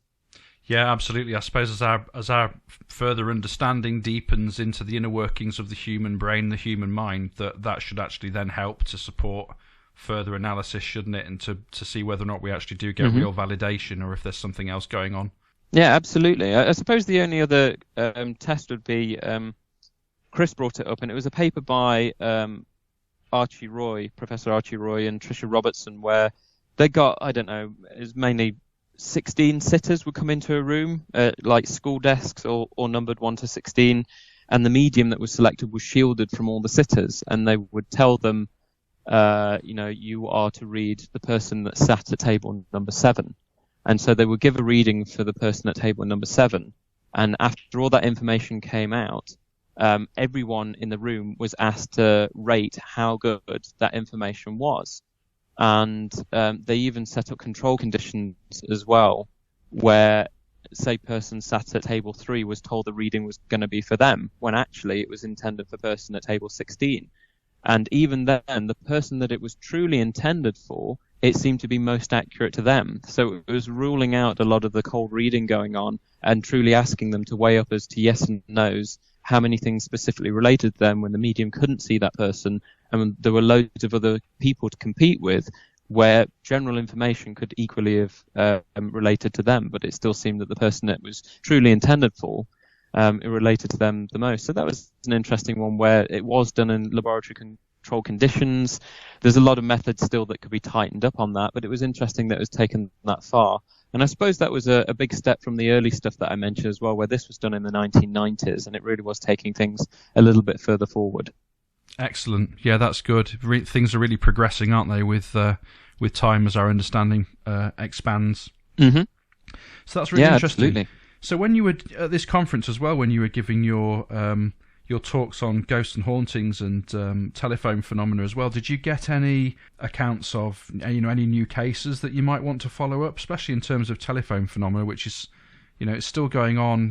Ghosts and hauntings have been around for a long time, but it's a relatively recent phenomena with telephone calls, isn't it? At least within maybe the past, maybe only 100 years or so.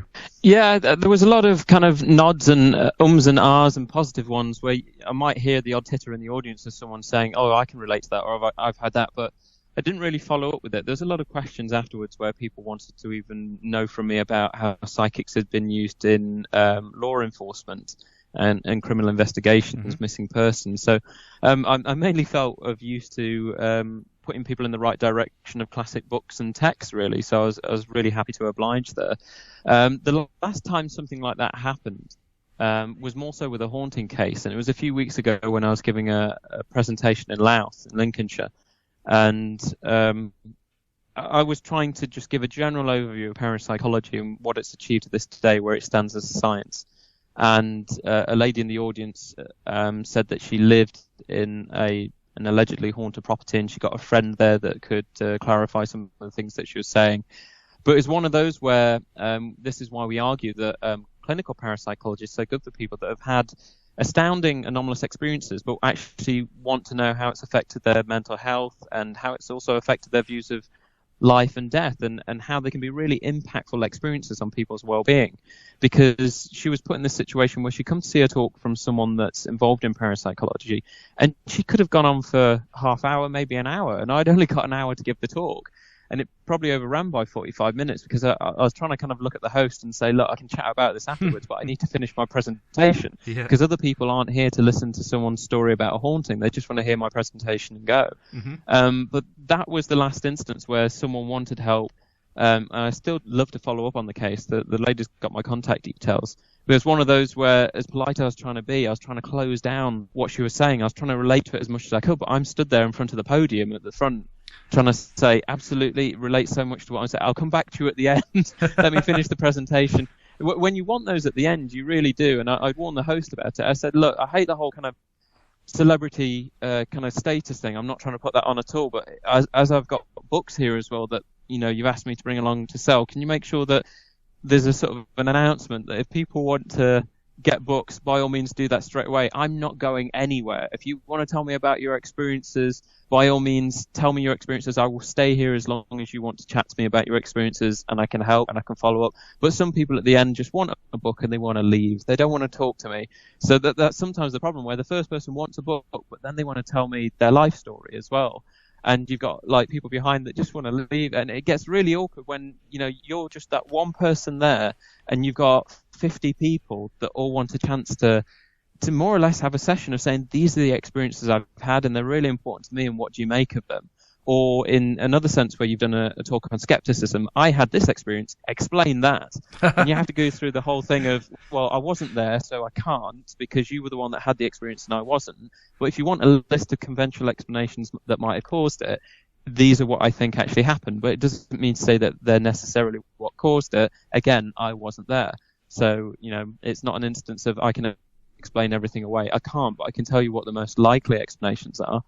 It gets really tricky in that instance. And as you say, those kinds of events are ones where you can gather new cases. And sometimes someone might put you onto something you didn't know about, a book or a paper, which is great, or put you in contact with someone else. But they can also be equally awkward as well when it's just you. At least at the Isle of Wight, I was there with 5 or 6 of the specialists, and the audience afterwards would grab varying people, the ones they felt they gravitated to the most, depending on what topic they delivered, and just had a chat with them, again, about, thanks for giving the presentation. I can relate to this. Can you give me some advice on this, or could you suggest a book on that? That was the main thing, really, rather than, you know, I've had this experience. They were all members of pretty much all of the Spiritualist Church, so I think most of them could relate to having had spiritual type experiences. Yeah, of course, and I guess they've, to a certain degree, already made their mind up, given their religious beliefs, or at least their faith in the other side, for want of a better phrase.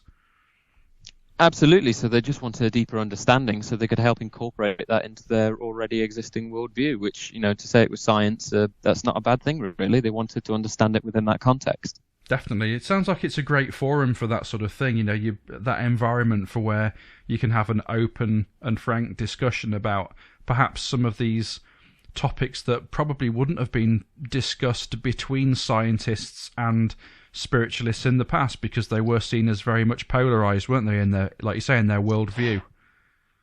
Yeah, there's some great books from the 1800s that I guess some of them have had reprints over time, but you will find some titles from the 1800s of the dangers of spiritualism and things like that. And there was also a book called, I think it was The Case For and Against Psychical Belief, where you got some really impressive psychical researchers, people like Sir Oliver Lodge involved in some of these discussions. And then you've got that medical doctor that sits in the middle. You've got Sir Arthur Conan Doyle, who was duped by the fairy photographs. But then you've also got Harry Houdini being a contributing author to this, who very much is being the James Randi of the time in terms of his own experience with assessing mediums alongside Sir Arthur Conan Doyle until they fell out. So that book is a really great anthology of for and against. There was another book, I don't know if it was Hugh Carrington that got involved, but it was another for and against based book on psychical research and spiritualism, where the way it was even printed was it was two authors, one was for and one was against, and you read through half the book and the first half is by one or the other, and then when you get to the second half, you actually have to turn the book over because it's printed the opposite way round.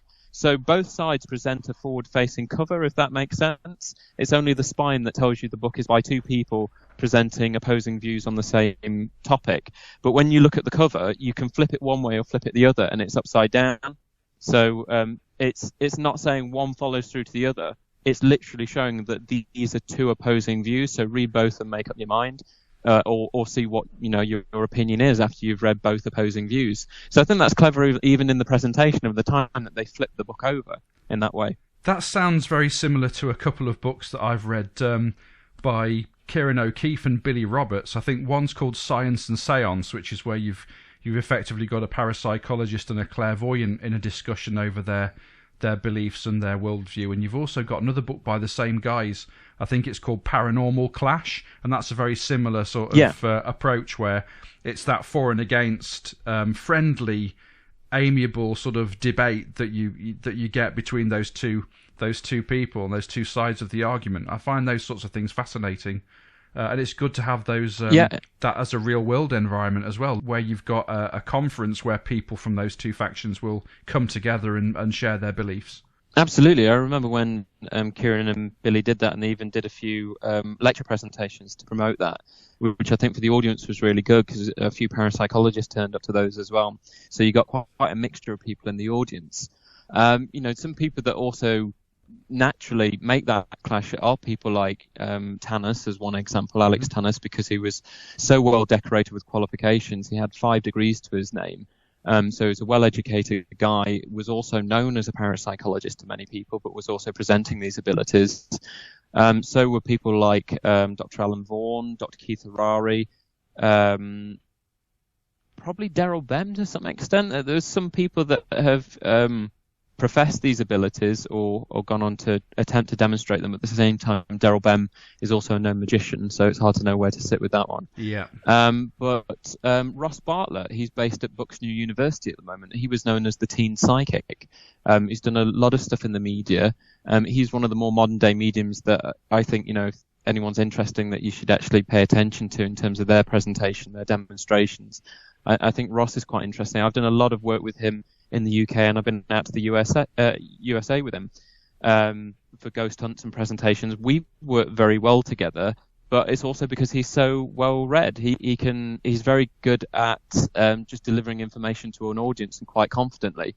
But he's understood that to go down this route of academia, that he's had to actually read to understand what he's doing and test things that he's wanted to understand more. He's specifically working on out-of-body experiences and trying to understand them more. But it was great because I remember he hadn't got a bachelor's degree, but he'd seen the master's in transpersonal psychology, spirituality and consciousness studies that's run by Dr. Les Lancaster. It's just moving back to Liverpool John Moores University at the moment. For a while it wasn't there. It started there, and then it was validated by Middlesex University, but it's going back there. And he wanted to take this straight on because it was a distance learning master's. And I said, well, if you're prepared to dive into the reading straight away and know that it's going to be a lot of work, you've just got to keep reading and engaging. But it's good that it's part-time, so it gives you that pace. I helped make sure that he got on it, and he did it and got his master's degree. Good on him. And then it was through him attending a an SPR conference joint with the Parapsychological Association at the University of Greenwich, he met Dr. Matthew Smith, who was originally with Kieran O'Keefe at Liverpool Hope University. He's moved about a bit, and now he's at Bucks New University with Kieran, and dabbled with the idea of Ross taking on a PhD, and he's there. He's halfway through it, and they're working together on out-of-body experiences, and Ross is still making a lot of his full-time living as a medium. So good on him. He's definitely blending science and spiritual practice. Yeah, this is very much, I've talked about this before, it kind of reminds me of the Renaissance period, where you've got the science, and you've also got the religion, and then you've got the alchemists somewhere in between. And I think that's the way that things need to go, really. I think for those new ideas to form and to bring those two sides of the same argument really together, so that you've got some new revelations into what might be going on. Well, Bernard Carr argued this. He said we definitely need this bridge from science to spirituality. It needs to happen to understand it more, not dismiss it outright. I have very little time when people say that religion has no space space or place in science, because a lot of science is derived out of religion and just human documentation within religious texts and understanding. Even when I talk about positive psychology, you can learn a lot about how we documented human emotions within religious texts, then through to philosophy, and how it emerged out of that into structured sciences. So basic definitions and understandings of how people work day to day, their morals and things like that. But then even through to anomalous experiences are in some of those texts as well. So I think they can work very much hand in hand. One doesn't need to completely bleed into the other, though. They can be separate entities, but you need to bridge one to the next to understand where one has gone from and where it's going to.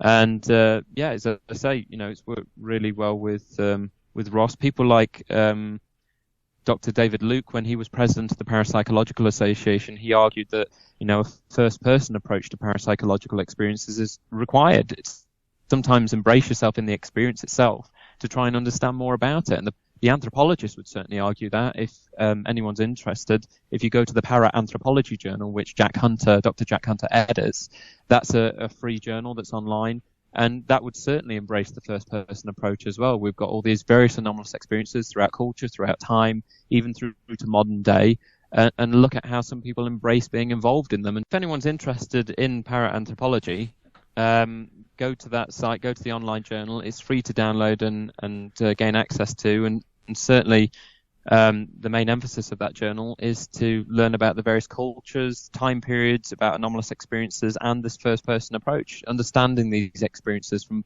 one's own perspective, but also with a nice dash of science in there as well. Excellent. Yeah, useful resource. And again, like you say, bringing those two things together, it's where it's going to be, isn't it? You can't discount one thing from the argument. You have to bring that in and understand what's going on there, because potentially those belief systems are based on what could actually be happening. To take them with a pinch of salt is also potentially ignoring something that could be fundamentally important to the scientific study of that phenomena. Well, I found that when looking at anomalous experiences in ancient Egypt, and when you look at that and some of the documentation of precognition experiences and apparitions, people are having these experiences not knowing what they are, because these people obviously aren't being influenced by media of the time. They're just spontaneously having the experience.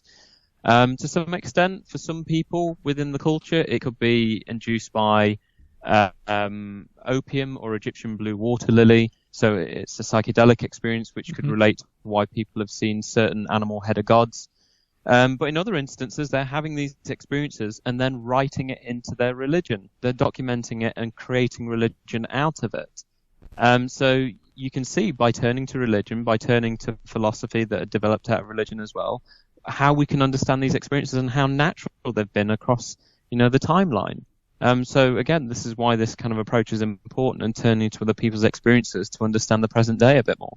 We've got three branches, essentially. You've got anomalistic psychology, which is interested in what do we already know? What has science achieved? What has psychology achieved in order for us to understand how something can appear anomalous when in fact there's nothing new to learn. The anomaly itself is created through our own psychology. And then we have clinical parapsychology, Doesn't matter what this experience is or where it's come from, how does it impact our health and well-being? And then parapsychology, which takes the sympathetic skeptical approach and says, okay, we have got a number of conventional explanations. To what extent can we actually apply those conventional explanations and rule them out? And then when we've done that and separated the wheat from the chaff, what have we actually got left? Is there anything actually new to learn? What is the experience telling us? What are the statistics saying? Or with a neuroscience approach, what is going on in a neuroscience capacity that seems to be anomalous and doesn't seem to match what we know of neuroscience? There's a candidate of ours, PhD candidate, who's also a psychotherapist called Louise King, and her father's, his profession is a tailor. And so she wanted to look at anomalies, especially with temporal lobe epilepsy. And she was looking at why these visions may occur when people are having an epileptic seizure. And she was looking at some of the explanations that were given by physicians and those dealing with temporal lobe epilepsy. And they just said these hallucinations are the side effect of having it. And that makes no sense. That's just saying, well, they are because they are. And her father said, well, that's all very well and good, but it doesn't mend any trousers. So that was his analogy to the whole thing. And she said, well, you're absolutely right. So what are these experiences? What do they mean? What can they contribute to things like parapsychology? If you go back to ancient civilizations, there are documentations of people having temporal lobe seizures and believing that they're having divine intervention from the gods. And some of these visions that they may have might actually have precognitive information with them that turns out to be correct. So it seems that by having one of these seizures, it's just like the psychedelics, just by entering an altered state of consciousness, just like by being in a dream, or following the noise reduction model, like the Ganzfeld or flotation tanks, you seem to be tweaking the brain and unlocking a slight sidestep of its conscious awareness and just going into something else where we are receiving information that seems to be correct, that has this, seems to have this extrasensory capability. And so she's going down that route, really, and trying to understand more in that capacity, because the labels that we put on it, oh, it's just a hallucination, it doesn't really, what's the term, cut the mustard, something like that. Yeah, it doesn't move things forward either, does it? No, it doesn't. I mean, this even happened with people having after-death communications, and some of them eventually going to their GP and saying, oh, my husband's been dead 3 or 4 weeks now, and I'm having these constant sense of presence experiences, and sometimes seeing him stood at the top of the stairs or sat in his chair. And it was noted by people even like Dr. Julian Burton, who'd done his PhD around this area, that he'd found that a number of GPs were telling people that they were hanging on to the deceased too much and just let go. That's what was causing the experiences, and it was unhealthy, which is really sweeping for the GP to actually make that kind of statement, not being aware of the research, not being aware of the impact these experiences have on people, not being aware that there are collective cases of such and veridical information. So we can't just put them down to pure hallucination. We can't put them down to being a purely negative thing. When you look at some of the basic research, the vast majority of people find these experiences helpful. That they have a really big impact on their health and well-being. Some people will have multiple experiences, some people will have one, but they're not something that should be dismissed. And to put someone in the capacity of saying that they've got some form of psychosis because of actually having the experience is completely unjustified and unhealthy. It's the argument against one specialist in healthcare against another. It's the psychologists and psychiatrists and psychotherapists and counsellors battling against the GPs. And saying that the former there have at least some training or awareness of parapsychology. Yeah, and also, when we talk about death and bereavement and the psychology around that, obviously, this show is going to go out for Halloween. And I wonder how much of the concept of Halloween is as a result of the psychology of death and bereavement. The need, really, to feel closer to loved ones who have passed away. What do you think is actually going on in these sort of religious rituals and festivals to make them so special, especially, like I said, with Halloween, where people feel that they're closer to the dead? Well, I think a lot of its importance is reflection and respect for the dead, and reflection on our own mortality, really. That's one of the many reasons we even have funerals as an actual celebration, an actual event that we all must attend. Some might say that it's just to help the grieving process, but I think it's also important to note that funerals are a good reality checker for us, because we are all going to end up there. We will all be in that box or forever bed, whatever you want to call it. That's our ultimate destination. We're going to be there. And so, embrace life while you've got it, enjoy it, because it all leads to that one thing. But we shouldn't be scared of it, because you don't know when it's going to happen. It's completely out of your control. Medicine, hospitals, their job is not to keep people living. It's certainly to improve quality of life, but it's delaying you from death ultimately, because it will always lead there. And so Halloween, I think it's a stark reminder. Many different cultures that embrace Halloween have a lot of background to their own traditions of why they follow it. Certainly a lot of people will argue that for the UK, a lot of it has derived over from the USA, because people in the past are saying, well, we didn't used to do Halloween. But certainly we've got awareness for the witch trials and things like that. There was an aspect of that in the UK, and a lot of that has derived into our own traditions of Halloween. But I think it's self-reflection, stuff like that. It's really good to reflect on life and death and respect for the dead. And I suppose some of that integrates into bonfire night as well, even though essentially we're celebrating an act of terrorism with Guy Fawkes. But at the same time, that the whole bonfire aspect is the disposal of his body and the many potential people that could have died. But if we're celebrating it as we need to take note of how serious an act of terrorism is. Bonfire night could also be your reflection on all major disasters that have involved acts of terrorism and how many people we've senselessly lost as well, and that's represented through the burning of the Guy Fawkes and also the fireworks and the explosions in the sky that are created from that. Again, it's another reflection on life and death. So it's drawing in lots of other, perhaps more varied experiences into one celebration or ritual that then consolidates that, so that absolutely the society can reflect on it as a group. Yeah, I don't think people are consciously thinking of that until from what you've just posed and me answering it in such a way you can put it in that context. But ultimately, it does boil down to that. It's another awareness, acknowledgement of being alive, thinking about what you've got and where it's leading to, and why we're celebrating these things as well. How they've been realised, how they're actually played out. What are we doing? What does it represent?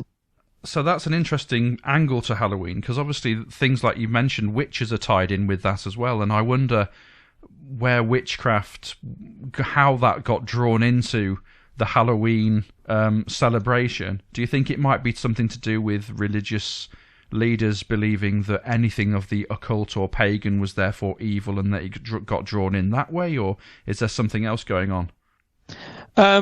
Certainly from my own experience of certainly getting quite busy around Halloween and being drawn into it, and I've got my own kind of perceptions on it, and one of the best places I think to go for Halloween in the United States is Salem, where the witch trials took place. That there is a beautiful, yet in many ways for what it represents, a harrowing graveyard there, where on many of the tombstones it will list people that were accused of being witches and the manner in which they were disposed of. So there's many instances in which people were hanged for being accused of being a witch. But then there were some people as well where you think, what's ultimately going on here, where they were trying to take people's power away from the community or the property and wealth that they got. And some people are listed as having been pressed to death. So that's where the person will be on the floor and they put a wooden board over them and they just increasingly put rocks on top of the board. And so they're just asking the person for a confession. But that the bricks are going on the board or the stones, and they would, if they haven't confessed to being a witch, that's it. They would just get crushed. It's horrendous. It's horrific, isn't it? Absolutely. And so a lot of the shops will embrace this the style of witchcraft. There's even a shop there that's quite famous called Hex, and some original witches' houses that they have there. And then in the UK we have things like Pendle Hill with Demdike and is it Chattox as well? Yes. With some of the witches there. And so we've got our own tradition of the witches, and then some of the people that were involved in the trial, which people would describe as the gentleman from the Quaker Oats porridge box, looking like that style. That would be the period of dress that was involved in some of the trials that were taking place for the people that were leading the trials. And interestingly, from some of that, especially in the 1990s, and I don't know why, there was an increase in people saying that they'd seen the Quaker Oats ghost. So there's an increase in people saying that they'd seen ghostly sightings of people dressed in this time period of clothing, which is very specific. But I know there's been some locally here in Ashfield. And there was some even appearing in issues of the Journal of Paraphysics and some of their collections of spontaneous cases. So I don't know if that specifically answered your question on Halloween, but at least from my perspective, not again being a historian of Halloween or a folklorist, that's where witchcraft sits with me, really. It's got its place. It's got its place in UK culture, and certainly in certain parts of the USA where witch trials were taking place, it's got its place there, and it dominates what they do with Halloween. They even in Salem have...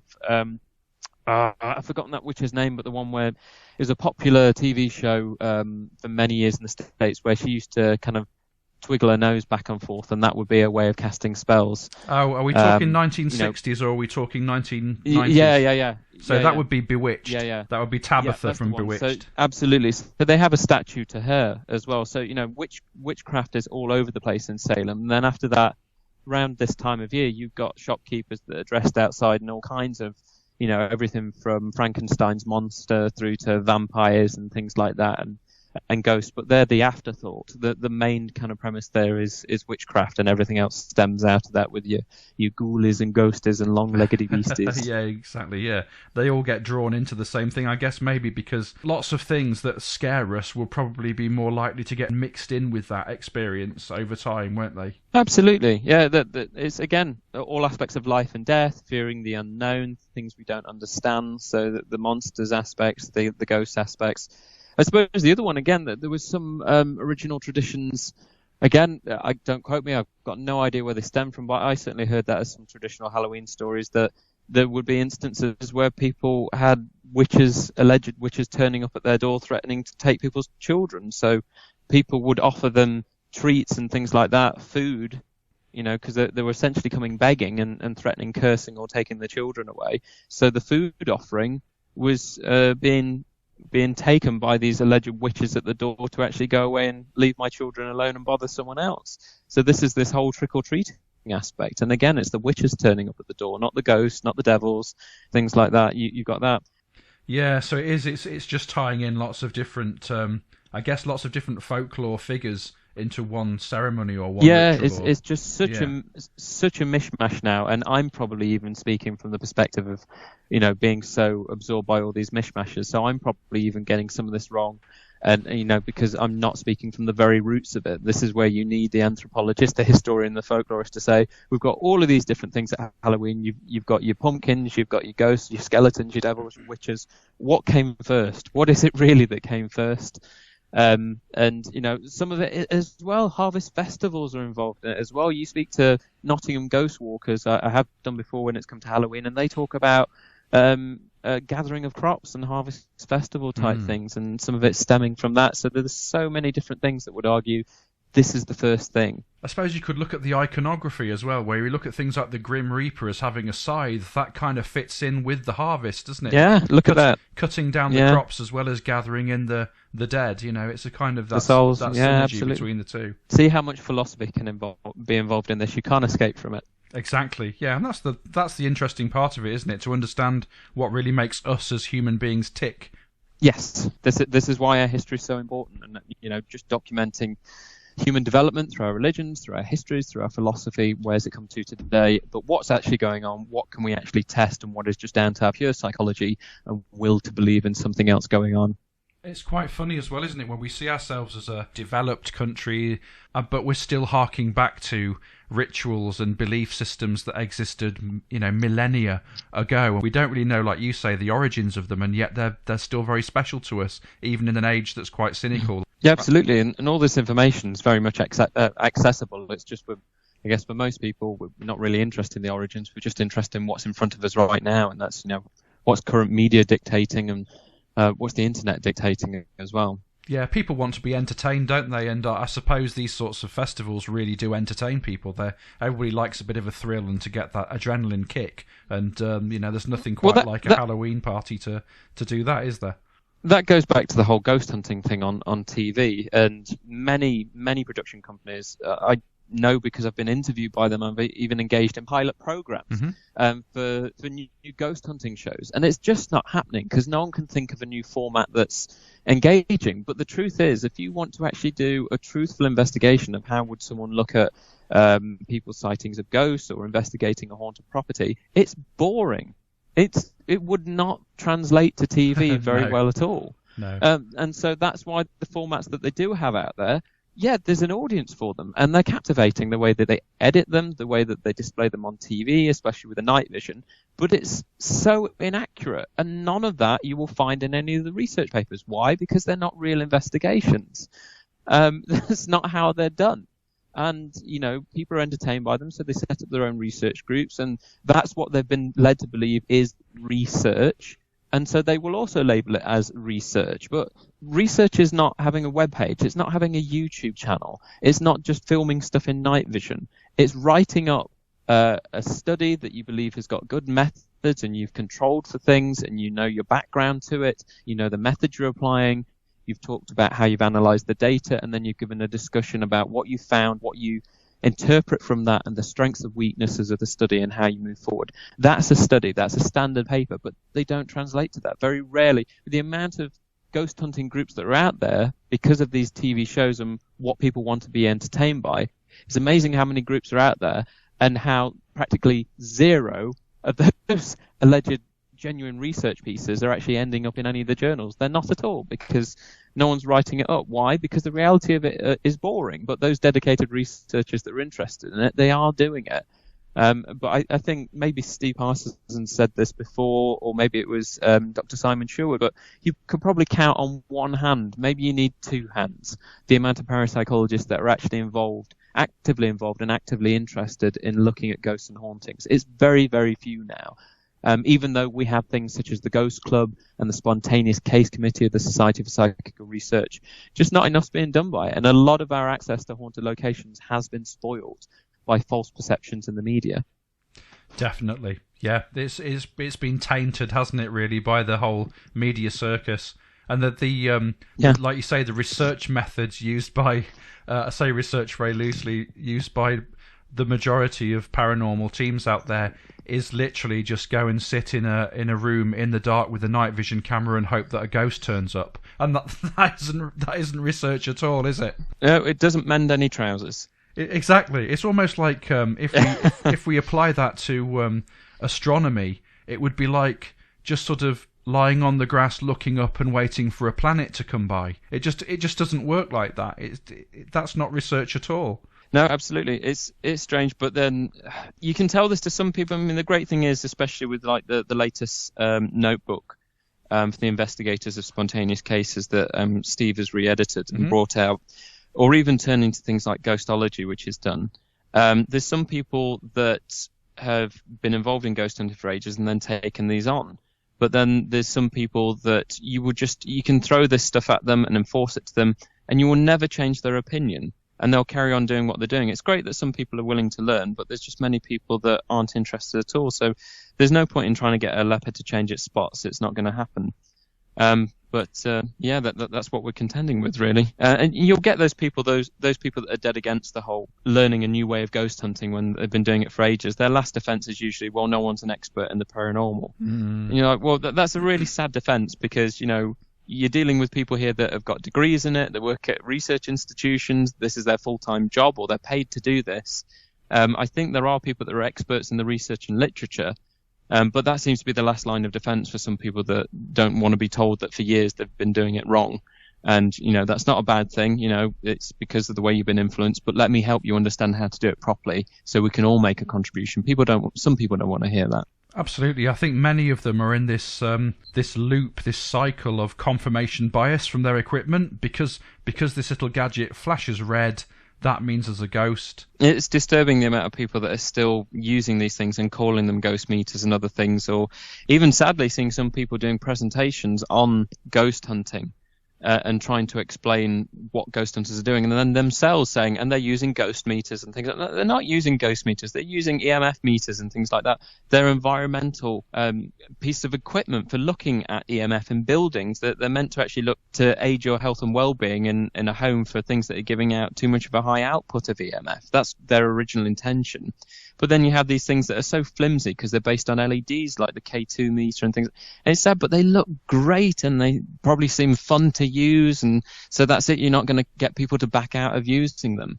So that's where we are with some people. But for others, they're taking that traditional approach, pen and paper first, and a watch, and making sure you're wearing something warm and you're well fed, and you've perhaps got a camera, and you're just documenting your time and experiences in the building. Everything else beyond that, don't bother unless you actually know what you're using the equipment for, which is how is the building changing over time? What do I know? It's EMF output in various regions. What does it seem to be at X time? And then checking it again. How much has it changed? What's the regular output in this room compared to that room? What about the room in which people say they've had the most experiences? Is it higher output than most of the other rooms?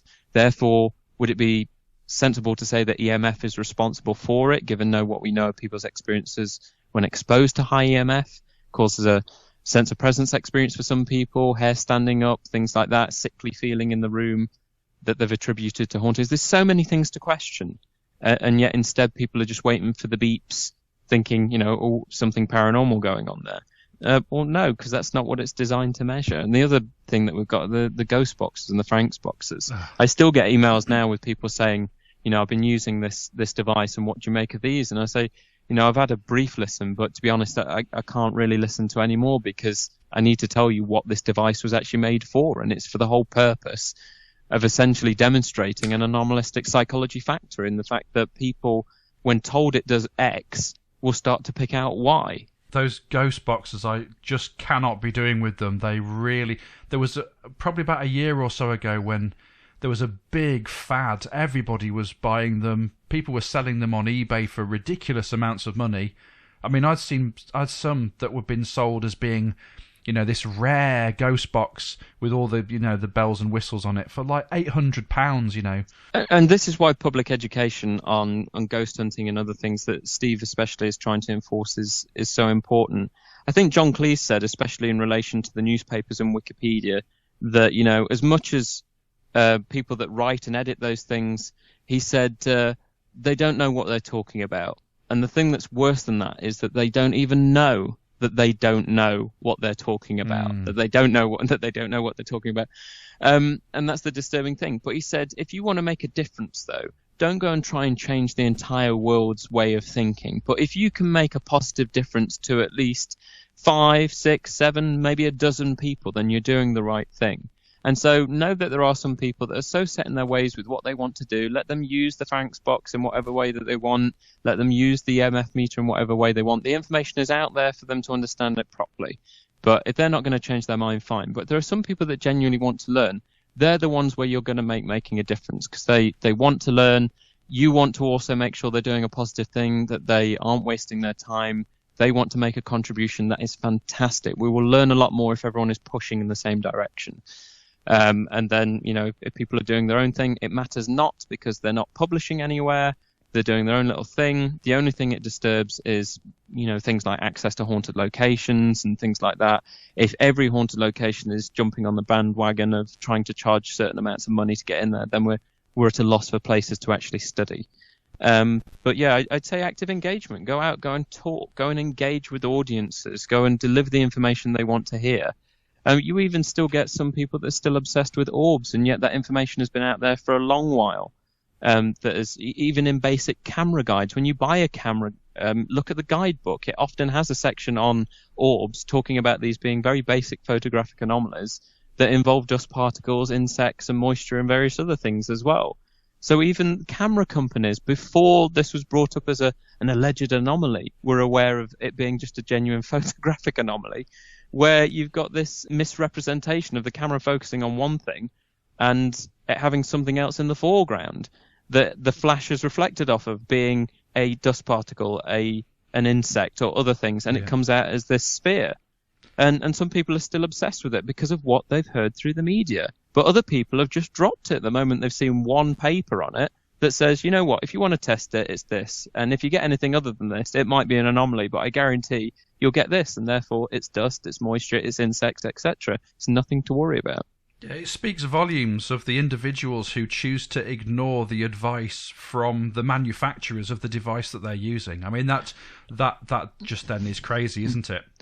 Well, you've got Graham's hierarchy of argument, which we've used against one of my main points of my own activism as a skeptic is trying to debunk pseudo-skeptics, where you've got some people that have got some very personal emotional biases, and they won't take even though that in many cases they are scientists, but they've got very much a personal emotional investment in something. And a lot of the time they will, if you look at Graham's hierarchy of argument, they might be at the very top of the pyramid, where it doesn't matter what you present them with, they just refute the central point. And so what you've actually got is not a skeptic, you've got a cynic, or we call them the pseudo-skeptic, because they still want to be labelled as a skeptic, but they're not acting in a scientifically skeptical sense, where they're weighing up and being critical of evidence and everything that's on the table, like in a legal case. What's all the fors, what's all the against, what do we sensibly conclude?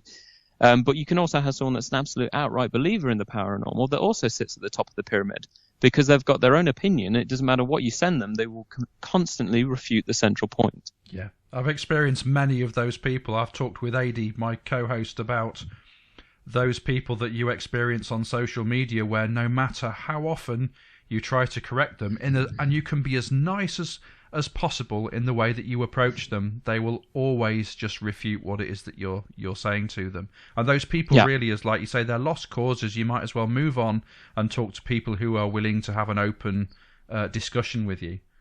Especially, and still the skeptics as well. It's good to have a very healthy skeptical debate, but it's gone beyond a skeptical debate. It's getting very emotional as well. That's at the point that you think, what am I trying to do here by just trying to convert one individual that for their own needs and gain, or the social status they've created for themselves, cannot change their opinion, so they just won't look at anything else.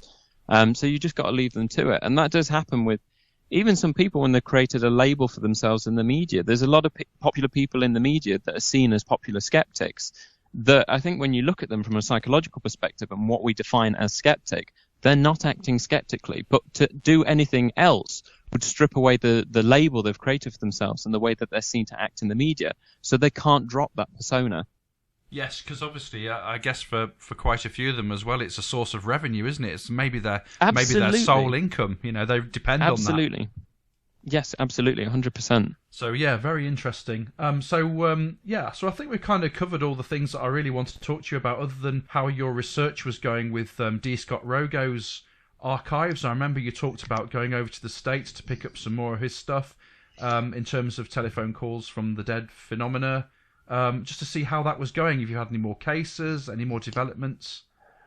No more cases, because in 2010, the Californian Institute of Integral Studies, they'd sent me all the files I needed regarding the telephone stuff. But I went over to San Francisco to the Institute to go through Rogo's files. There's some 42 boxes there. There will be an article on this trip in one of the next issues of the Paranormal Review that's released by the Society for Psychical Research. So I give a full breakdown of what I did there. I caught up with Jack Rogo, Scott's father, just before I went out there. I caught up with him in Hollywood at his house. And I was so fortunate to do that. I had a 2-hour-long conversation with him, which I recorded on Scott's childhood, his later life, his career, his relationship with his family, and then through to his murder and the murder trials. And I was so fortunate to have caught Jack and have a one-to-one with him, because a couple of weeks after that he passed away. So I caught him just in time, but it was one of those nice things where you felt like he was waiting for me to go, because he knew several months beforehand that I was going to go over there again. I was going to be with him in his house again. So I'm so thankful that I've got that and I recorded that. Because eventually I did the biography for Scott on the Science Encyclopedia, which thankfully it surpassed other encyclopedia type entries that are out there on the internet, which seemed very corrupt in the way that they were talking about the critiques. So I went back to those same critiques and expanded and explained them a bit more. And so I want this to lead through to a good biography on him, but I know I've got a lot of piecing together to do to turn it into a book. And the same goes for Alex Tannis eventually. I've got to dabble with those.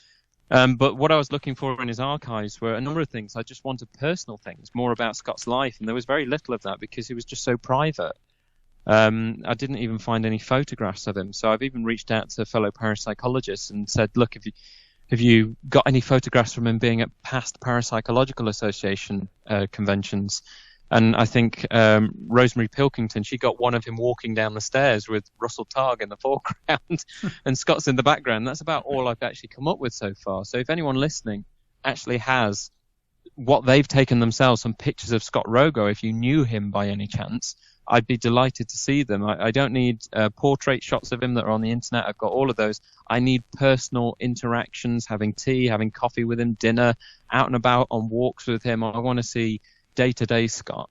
It'd just be nice to see more of those kinds of photos. I've even got, thanks to Lloyd Auerbach, some footage of him lecturing on the master's program in parapsychology at John F. Kennedy University in the 1980s. Oh, wow. So they're really interesting pieces of footage to see. Really nice time periods as well, because that's where you've got, 15, 20 people doing a master's program each year in parapsychology, and they'll say, right, for this week, this is your course textbook. And they just then, there and then, hand out a stack of textbooks that are for you to keep, because it was within the pay of the course, and read chapters 3 and chapter 7. And then we'll discuss it next week. And, fantastic. People get the book and they read it. The student went away and read it and then came back. So those are good things. Everything else that I went through in his files, I was picking up stuff where he had correspondence with various people that I wanted to keep and read a bit more to know more about him. Various people, really, conversations he'd had with Ian Stevenson, Joseph Banks Rhine, even through to Guy Playfair. There was some correspondence with him, which was nice to see. Guy did book reviews a lot for American journals like Spiritual Frontiers and things like that. And he also did a lot of book reviews for Light, which is the College of Psychic Studies journal. And so Guy was well read on a number of topics, even though people always associate him with poltergeists. And so Scott would converse with him on quite a few things. And then there was also the Levy scandal. Levy was outed by J.B. Rhine for having fiddled his statistics and suppose corrupting a few studies. And Rogo did a nice chapter in the Skeptic's Handbook of Parapsychology about the Levy scandal. But it got him in a lot of hot water, some of his initial articles about it, where he'd made, I guess, some sweeping assumptions about what led to the dismissal of Levy from the parapsychology lab at Duke University. And so he had to answer for his claims that he'd actually end up publishing before, I guess, consulting some people that he should have done. And so going through the files, I got to see deeper into that controversy. I should hopefully be getting those files soon, but they're difficult because I'm the first person to have gone in and looked at these files. And they've just got to get approval because it's a legal case that he was dealing with. But it was an internal one between the Rhine Research Centre and the Parapsychological Association, which at the time were tempted to remove his membership for the kinds of things that he'd said.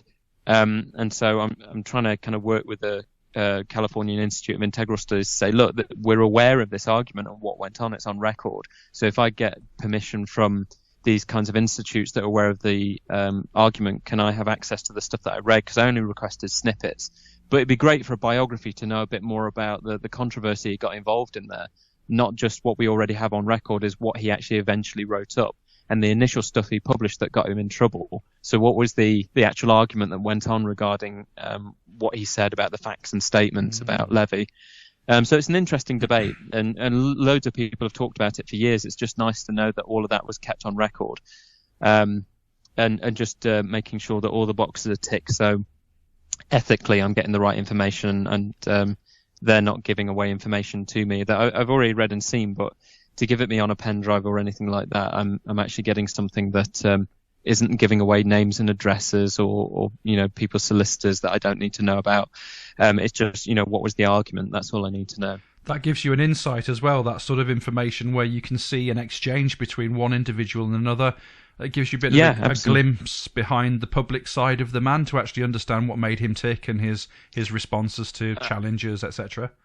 Absolutely, and that's why archiving is so important. It's great that the California Institute of Integral Studies have kept all this, but then the same goes for places like the Cambridge archives for the SPR and things like that. You've got everything, raw notes, letters, back and forth, and there's even stuff in the American SPR as well between William James and Henry Sidgwick. These things are so important, and they only exist in that format.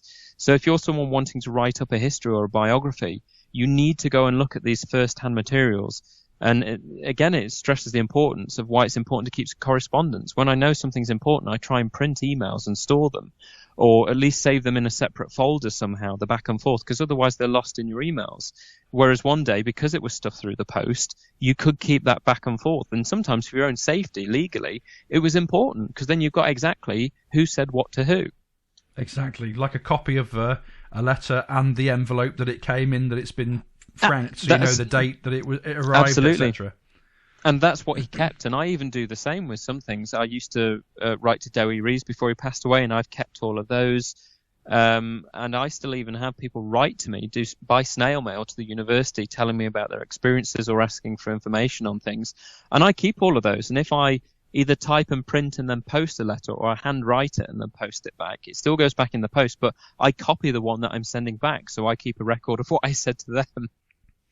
It's a useful thing to do. I mean, it's probably something that a great deal of people don't really think about, is that at some point in the future, especially for your line of work, that somebody might ultimately start being an archivist for your research and your correspondence, and that by doing what you're doing now is actually going to help a future researcher. Absolutely. As morbid as it is, that's absolutely right. And we've tried to stress this with archiving, the SPR, when they're given study days on it before regarding archive. Again, the importance of having a will and what happens with your own personal collections when you die.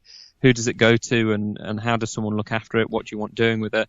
But also, if you start indexing what you've got and things like that, it helps out the next people after you have passed on to know what you've got and what they've got there to work with, and any other researchers that need to understand something to know they can go instantly to what you had and be able to delve into something there.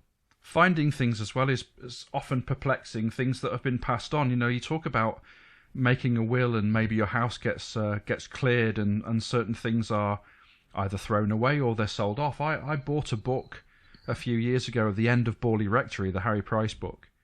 And it's been signed by the former owner. It's in the front cover, and but in the back is some newspaper clippings that had been cut from contemporary newspapers back in 1947, 1948, yes, related to the death of Harry Price and the work that he'd done at Borley.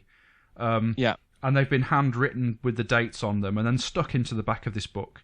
And also there's an old photograph that had been stored in there and used as a bookmarker that's actually from one of the properties on the site of Borley Rectory, so it was Borley Cottage that's next door. There's also 3 used London transport bus tickets that have been stamped, I guess the 1940s bus tickets. I find it quite intriguing, but also quite tragic that somebody, when they got rid of this book that maybe belonged to their uncle or to their grandfather or somebody in their family, that they didn't even bother to look in there, because somebody actually lovingly put those clippings in the back, but without knowing who they were and why they did it, all of that is lost to time. Well, I had a sort of similar instance with, if you haven't read this book, I recommend anyone get it. It's a really good book on understanding psychics and criminal detection. It's called The Blue Sense, and it's by Arthur Lyons and Marcello Truzzi.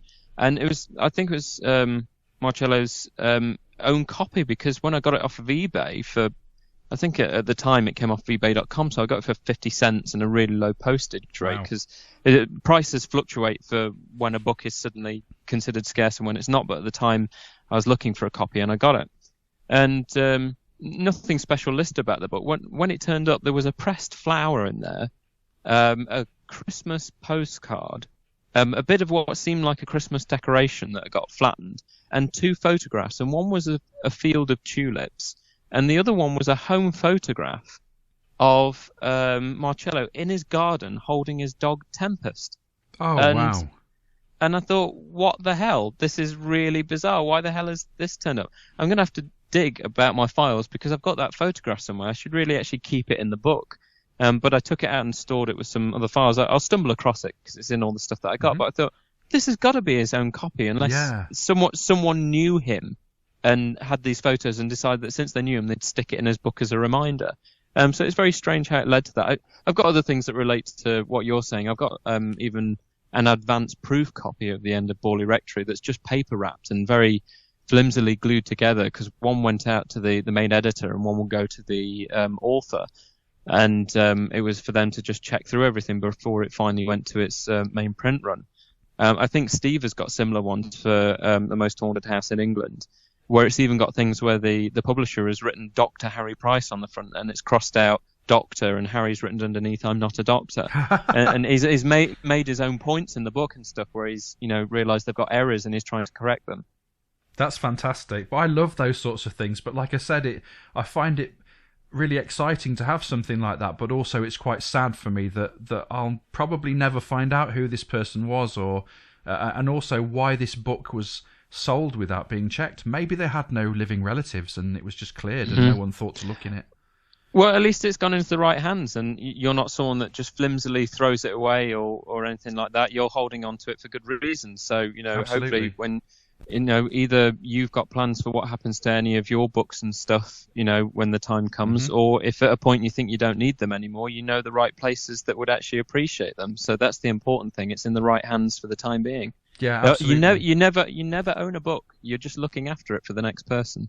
That's very true. That is very true. It's very important. I think that's a good message for researchers out there that are listening to this podcast, is to, if you have research, make sure that it's scanned and that it's dated and it's properly stored, and that other people know about it, and what your wishes are in terms of what should happen to it after you've left this mortal coil. Yeah, if you've been given it and you don't know what to do with it, do seek out university departments that's relevant to the topic. Certainly for parapsychology, we've had a few donations in the past. The last one that we had was, besides the SPR taking what they needed, we got the rest of Tony Cornell's books that just got integrated into the rest of the books in our library, because that was his request. He said first and foremost it was going to the SPR, and then after that, what they didn't need, take it to the University of Northampton. So that's the kind, and we've had other donations in the past. We have got an archive. We've got loads of poltergeist cases and things like that have been written up, but never in terms of published format. We've just got them on file, or some reel-to-reel tapes and cassette tapes, and they're projects for any future research degree students that we get. If anyone wanted to come and do an MPhil with us or a PhD focused on parapsychology, we've already got a load of raw data for those people to work with.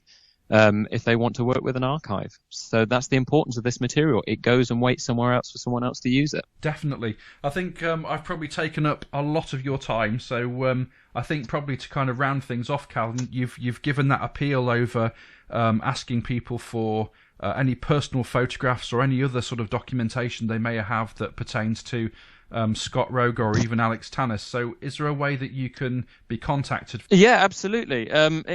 People aren't quite familiar with them. I'd certainly say just go on Amazon as well and check out D. Scott Rogo. You can still get many of his books. Some of them more recently were reprinted by Anomalous Books.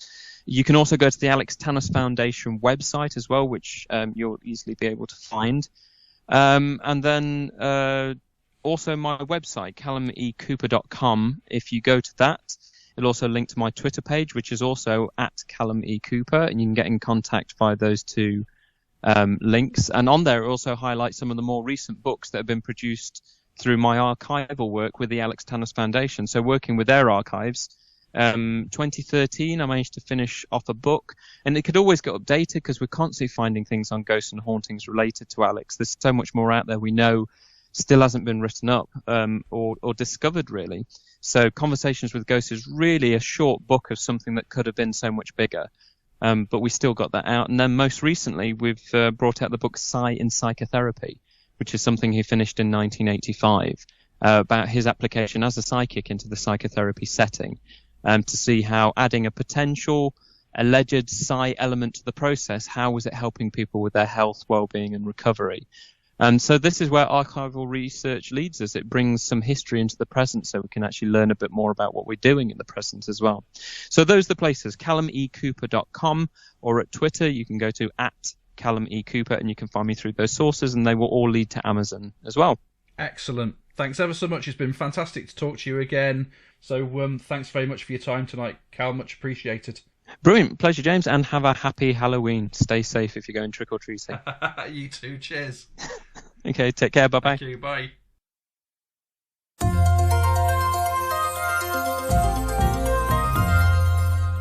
You've just listened to me talking to Dr. Cal Cooper. And here's question 3. Which famous statue did he mention? I'll be asking question 4 later.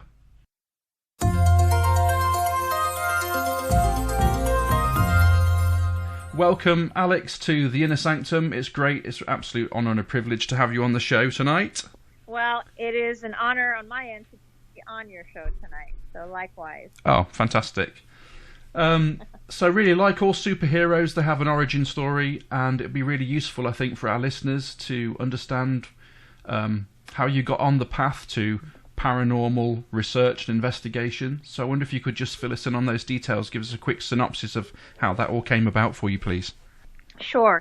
So many people have been born into this life of having experiences in the paranormal, something personal, or visiting a place and then having something that's not natural in the environment occur to them. I've grown up in the environment of one Dr. Holzer and one Catherine Buxhoven, where I couldn't escape the spooky environment of having ghosts and spirits move around. So it's really ingrained in me since birth to have been in that environment, and either I was going to take to it or not. My sister didn't, and I did. So that's how that began. So your sister is an older sister. Is that Nadine? That's Nadine. She's 8 years ahead of me, and very intuitive herself, but just was not interested in knowing about what was happening. So I would have to explain it or help her out during instances where there would be things in the apartment where we grew up in Manhattan, moving about when everything was quieted down, and I'd be the one that she would call me on the intercom system we would have in our apartment, which was like ringing the dinner bell for my mother. She would press the intercom button saying, "Dinner's ready." And my sister would press the intercom button and say, Alex, come quick, I heard something. I said, "You've got to be kidding me." So that's, yeah. So she really doesn't want to know. She knows, but she doesn't want to know. Okay. So both of you have this latent ability, but you went down the route of embracing it, and Nadine tried to run away from it. Correct. And that's always been the running joke to this day. I give her personal readings to help her through her life path. But if you were to put the two of us in an environment that was purportedly haunted, if you will, I would be at the forefront with a flashlight, and she would be about 10 feet behind me. So. Is this because perhaps she takes after maybe more your mother than your father, or is there something in her personality that you think is just shies away from dealing with that sort of experience? Yeah, well, my mother worked with my father for over a decade on the cases, not just in Manhattan or the local tri-state area of New Jersey, Connecticut, but also in Europe. They traveled quite a bit. And so my mother was very aware of the happenings and witnessed much of it with my father. I think my sister is just being the personality that she is. She just would rather not know about it, even though she's had her own experiences. I think it's just who she is. Reading your book, Growing Up Haunted, I think you mentioned a few incidents that happened to you as a child. I think it would be interesting just to understand what actually went on in the apartment, and also, did you see other things that were outside of the apartment on a regular basis? Yeah, it really wasn't your typical childhood ghost story. It was something that went on quite a bit, and my sister and I shared the same space for many, many years. And it was, I believe, primarily my father would bring home, and there's the debate over what is an attachment. Do they exist? Can it in theory happen? Mm-hmm. And there's many different things that can go on in a situation where you're dealing with being in a haunted environment. And I do believe that there are attachments that can follow an energy home of the living, in this case my father at that time, and hang about for a bit, and then they dissipate. There's no reason for them to be there. So it's not a grade A haunting where the facility itself or the place or environment that he's coming back to is haunted. Nobody died in that apartment. There was nothing going on there. So that was a lot of ruckus going on for us growing up. And then I also believed, as I've gotten older, that we were always guided and watched by those around us that have passed on, or those that were assigned to us at birth, to kind of say, we're here for you. Just be awake enough and aware to watch for it. In her case, I remember her saying that she had this vivid dream one time. She was in her early 20s. I'm in my early teens, that one of her best friends' mother had died in a plane crash. And I think about 2 days later, she found out that the mother indeed did die in a plane crash, and it was devastating.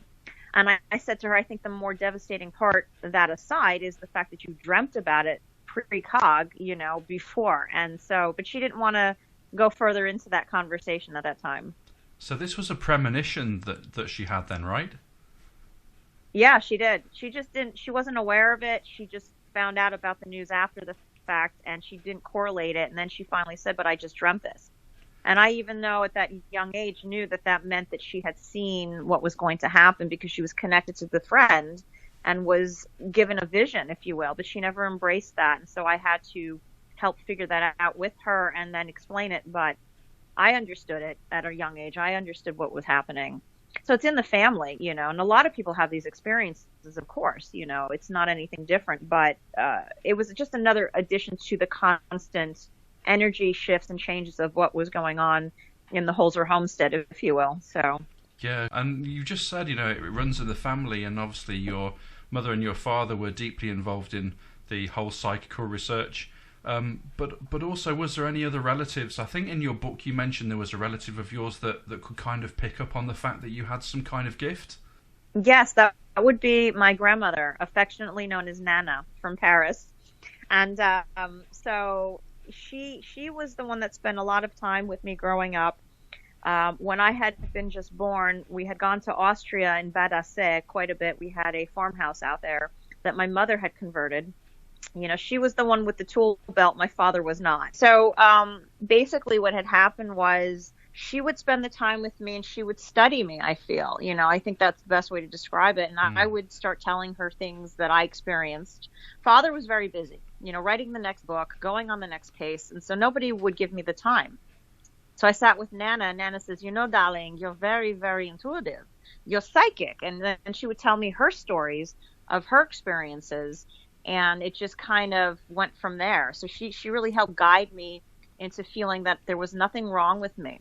Back in the 70s and 80s, it was very different growing up. And as a child, you really couldn't tell anybody in your classroom that you were psychic, or that you were able to know things before they happened, or could tap into something that you couldn't see. So she helped cultivate that so that I couldn't feel any weirder than I already felt. But she was really a good support. So. Well, that's really important, isn't it? Not just for any youngster growing up, but also when, like you say, you've had this particular gift. It's very important to have somebody act as that mentor for you, isn't it? And kind of make sense of it for you and help you. It's huge, and especially back during a time where, when my father was even in his heightened career and mother was part of all of that, it kind of got left out of, well, what did the children, where do they fall into that?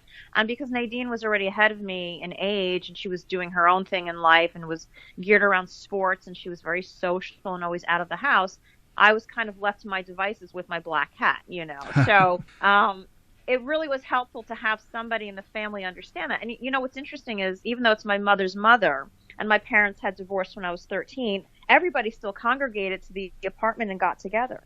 And she always traveled with us to Europe. And don't forget, she's French. So for her, going back in the areas, if you will, and traveling back out there, even though it's not in Paris where she was born, it was all kind of natural. And so everybody, it was like a moving caravan of paranormal people, if you will. So like a paranormal European tour. I think so. I think it was the Paranormal European Tour Holzer way, because it's just the way we rolled, Exactly. I think what made me laugh reading your book as well is that I guess we're of a very similar age. I was born in 1972. Yeah, we're a year apart. Yeah, and what made me laugh was you'd made a reference to National Lampoon's European Vacation, where Chevy Chase couldn't go left off the roundabout near Parliament. I just had that vision of you all in this car, Yeah, well, we were in, and I don't know, again, if people can relate to this, depending on who listens, and they know which decade they're coming from. But we had a Citroën car, so it's that's how I always pronounce it. It's a Citroën or Citroën. It looks like almost like a bug. Yeah. If you will. So it's not your Volkswagen Beetle. It's a larger version of it. Mm-hmm. And the back slants down. It's an odd looking car. You can fit the four of us, and that's about it. Yeah, it looks like a kind of a thinner version of the Beetle, doesn't it? I think it's the two, probably the 2CV. Yeah. Very iconic vehicle. Yeah, but it was popular in the 70s, and that's what we drove around in Europe. And, my mother was the driver. So like I said to you, she was the one that wore the tool belt. She was also the driver. Father didn't want to have anything to do with the business of driving, as he'd say. I don't want to drive. I don't need to know. Your mother, Kathy, she does it. But, he's the worst passenger to have in the car because he'd always be complaining. Turn off the air. I get sick. I get cold then. And it's like, it's summertime in Bad Aster, Austria. We need air. We need something. Roll down the window, something. So he was impossible to drive with. He really was. He comes across as being this man who was deeply in touch with his own senses and his own feelings. Quite an expressive man. Would that be a fair assessment? It is a fair assessment. He was very sensitive, and I don't say that in the terms of psychic abilities. He was a very sensitive man, and my mother would even say that your father was very delicate. His hands were very delicate. He had what we call piano fingers because he was also a pianist and composer, and his feet were very delicate and dainty in a way for a man, so he was 6 feet tall, very broad, very strong, especially when he went in on cases that were very difficult. But, he was very, very sensitive and emotional and felt very deeply about his environment at all times. Certainly talented, the way you describe him, but also, some of the photographs that I've seen of him and your mother, probably around about, I guess, maybe the late 1950s or the early 1960s, he seems to be a very debonair kind of guy, very sort of movie star in his appearance.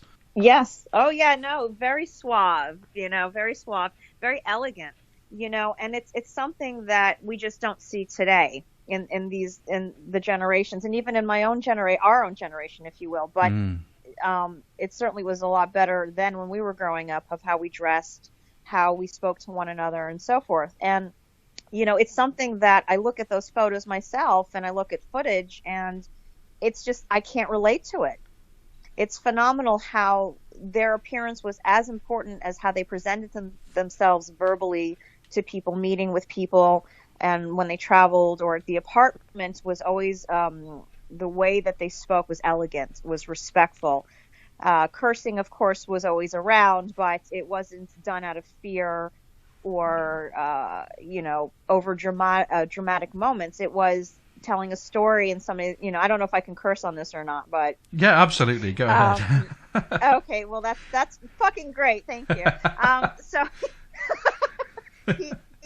they would have moments, and he would tell a story, and somebody would say, bloody hell, Hans, that's great, that's fucking fantastic. But but it was in context of what he was talking about, So yeah, it just was, I think, the generation and how to be. But even in the 90s, my father stayed with that mannerism, and that's how I was raised. My mother was the same way. So it's this kind of time and a place for everything, isn't it, where there's a etiquette, and I guess that probably comes from your parents' European background. Yes, it has to, because that's the environment that they came from, and they've had their hardships with their own families.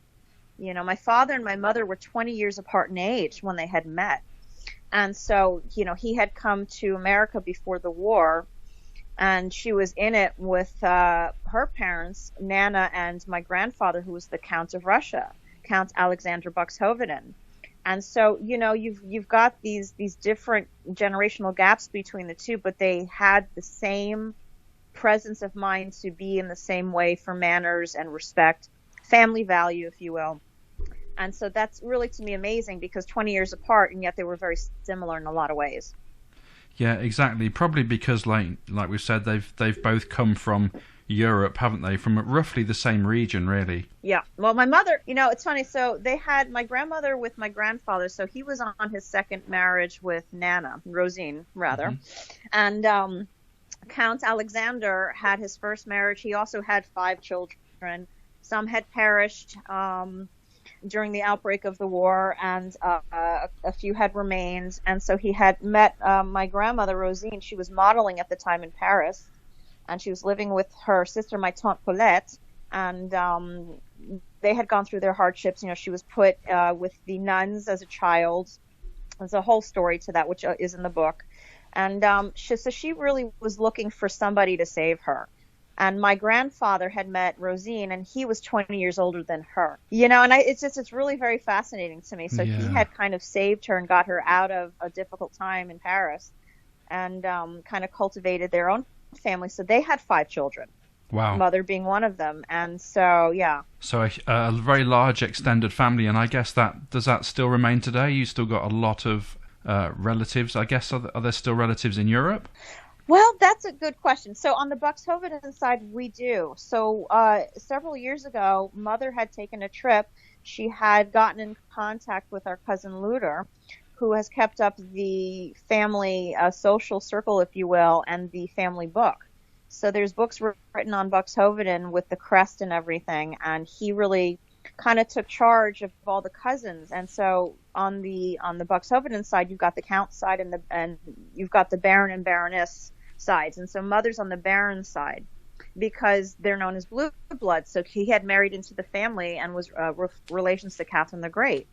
So this has been going on, and so the Buxhoveden lineage does continue out in Europe, and they have these yearly family gatherings. And so she had gone to one of them finally.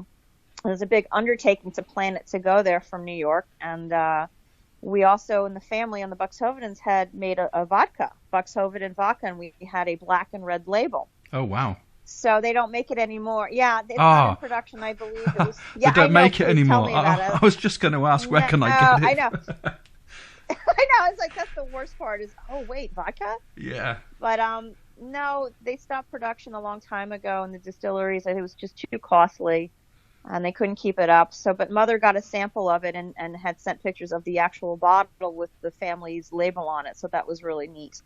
But it's in the same regions, you know, and so that part is going on. As far as the Holzer lineage, it's really, that's it. It's my sister and I at this point, and our children. That's what's really left.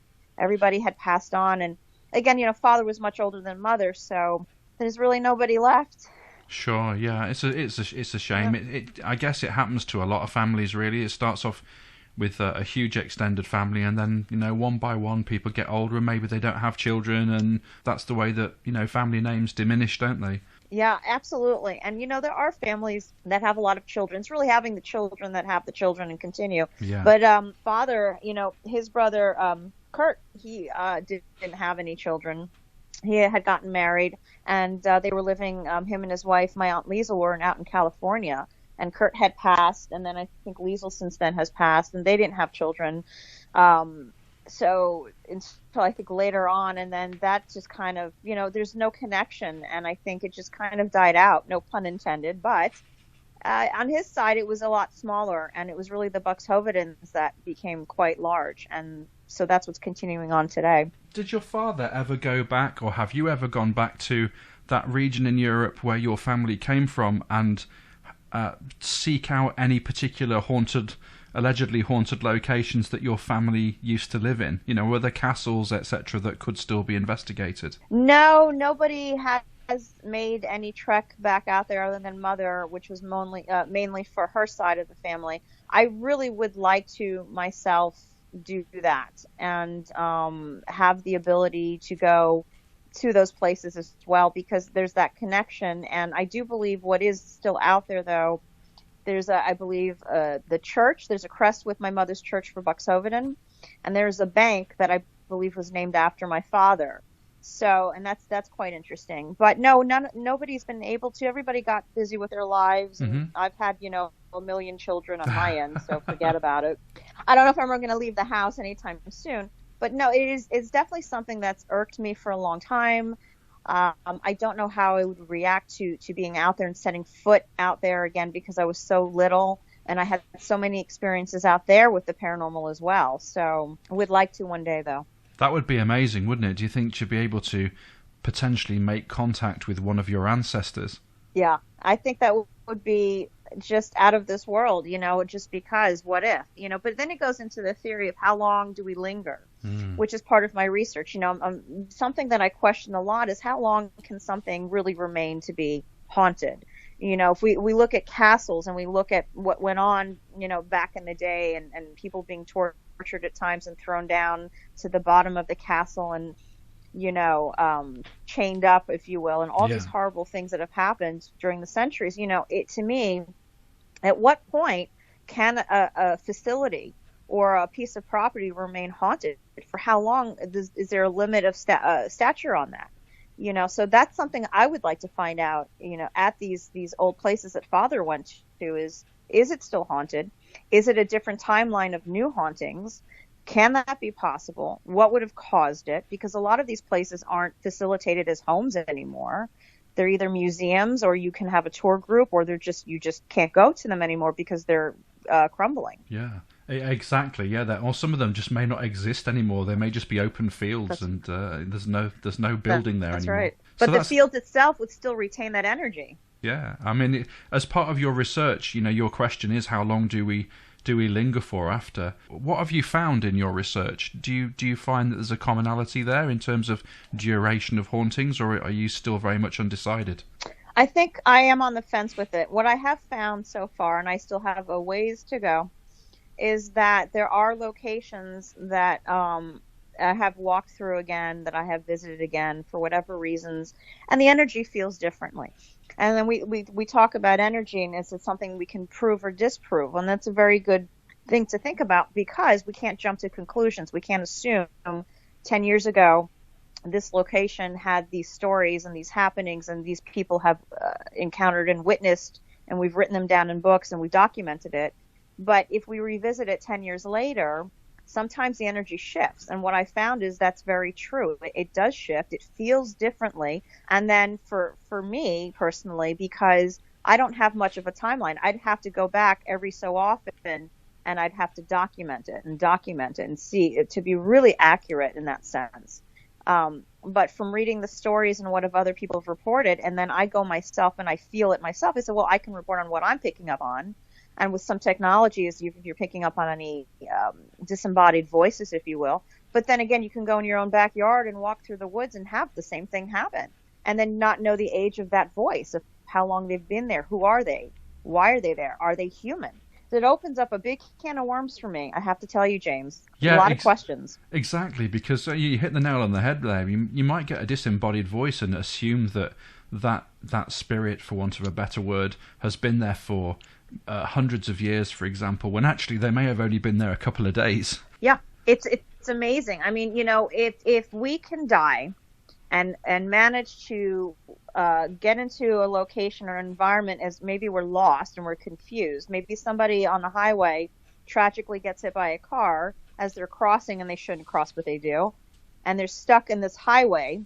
If we use like the whole story of James Dean and the car crash, is that and people have gone there and they've filmed, and it's on TV shows and whatnot, that he haunts the area still because that's where he perished. And so he has unfinished business, if you will, as Father would say.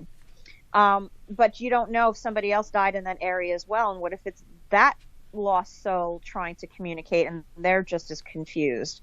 It's very specific, and it's very hard to get those answers at times, because you're needing to have the right tools, not just the equipment, but the time to invest in it. And then I always say, good medium in tow as well. So it's a lot of culmination of mixed timelines, I feel, that can happen, reoccurring over and over again in the same location throughout our world. You make a very, very good point, and it's something that I haven't really considered until you've just spoken about it, which is, you might have a haunted location where there's poltergeist activity, for example, and because that location or an individual's experience is linked to a particular entity or personality, that any subsequent occurrences are then tied in with the same entity. But actually, as you say, there may be layers upon layers of different discarnate entities operating within that property, and unpicking that and understanding which one it is the only way that you're going to fully understand what's going on at that place. Mm-hmm. It's really something that I feel, where my research has taken me and will take me, which is very different of what we see out there over the years, or being displayed or being portrayed, if you will. It is something that really isn't touched upon, I think, more publicly, but more privately, because, when you're very serious about this, you're not out there shouting on the rooftops and filming this and filming that and uploading it on YouTube. I mean, you can, and people do, but I think for credibility purposes, it takes a long time to create an analysis of those findings, and it's just one little hub of a finding. And then you have to take it and then say, where else is this happening? And you would have to be able to go all around the world and span a lifetime of living for 300 years worth at least, in my opinion, to get that data. Yeah, exactly. But if enough people can gather that, it's to me, you'd have to have a super team of people throughout the world conducting the same experiment to gather those findings, which I think would be really neat. Yeah. Oh, yeah, absolutely. And I think, you've just talked about that, and the fact that it would take multiple people, many people to gather that information. It's not just the work of one individual. I don't think that any one person is going to, unlock this code to what this paranormal phenomena actually is, if indeed it exists. I mean, we still don't know if it exists or not, or if it does exist, what exactly is it? And I think that collaboration around the globe is something that's really needed. It is. It really is. And you would have to take the time to choose those people and have it very clear, as Father did before, as I continue on today. Everybody has to be consistent and meticulous and follow the code. When we go to school as children, we all get the same textbooks in class, do we not? And so the thought behind that and the theory behind that, in my opinion, might be a little bit of Holzerisms there, but would be then to take that one textbook of information and hand it out to thousands of people that are in the field, that are interested, that are serious, and have a background in it that makes sense to do the work, or even those that can do the work that are meant to do it and don't have that background. It can be a mix of it, but to take that one textbook of code, if you will, and follow it line by line so that there's no question in how we're doing it and what we're doing it and why we're doing it. But that to me would be the only way to really answer the phenomena of how long can a haunting exist in the same area and throughout the world. I think there are some organisations that are kind of trying that. I don't know if you're aware of a man called Steve Parsons for the Society of Psychical Research. Oh, yes. He wrote some guidance notes for investigators of spontaneous cases, so specifically to do with the way in which people gather information pertaining to apparitions and hauntings and poltergeists and other similar phenomena. And he's just reissued that through the Society of Psychical Research. But again, as you say, you need this one textbook, which is kind of what he's attempting to do. But without other organisations picking that up, then that's going to be very difficult to get that consistency again, isn't it? It is. And, I think the only solution would be if it became something where enough people wanted to know. We hear people say, well, I want to know what happens when I die. And I want information, and I want to watch this movie that's based on this subject matter, or a show that goes into a haunted location. It has to be enough of an interest, but it can be done at different times. But if you have it being done, it really doesn't matter when it's done as long as it's done. And then we start collecting the data, and we put it on the table together, and we say, okay, here's what we found using the same information. What is the data that we're finding from, let's say, a location that I go to in Manhattan to a location that you're at in the UK, and let's correlate the two and see what we found. It really can be done whenever, but if you have the efforts done, even in a few places around the world, it gives you enough information to say, wow, we're onto something here. And it explains a little bit more about, to me, in theory, that energy does continue on and it does exist, but what type of energy and what timeline and time frame and who we're talking to 10 years ago versus today is the question at hand. Yeah, and that's a huge question as well, isn't it? To be able to separate one entity from another without actually knowing how you can identify an entity. We don't even know that entities exist yet. It's a really, really difficult task. Well, then, and then here's the other thing that I'm very much into these days as well. And for some time, and of course, Father was very into, Men in Black. We used to skywatch from the apartment in Manhattan. And I remember as a little girl, my father would be standing looking out the window, which would face the Hudson River. And off a little bit higher up to the right was the George Washington Bridge. And I would say, Daddy, what are you doing? oh, Alex, I'm watching the sky. And 10 years old, I don't understand that, And I said, well, what is there to look at? I said, I see it. Across the river is New Jersey. Big deal. Okay. I'm like, what is this?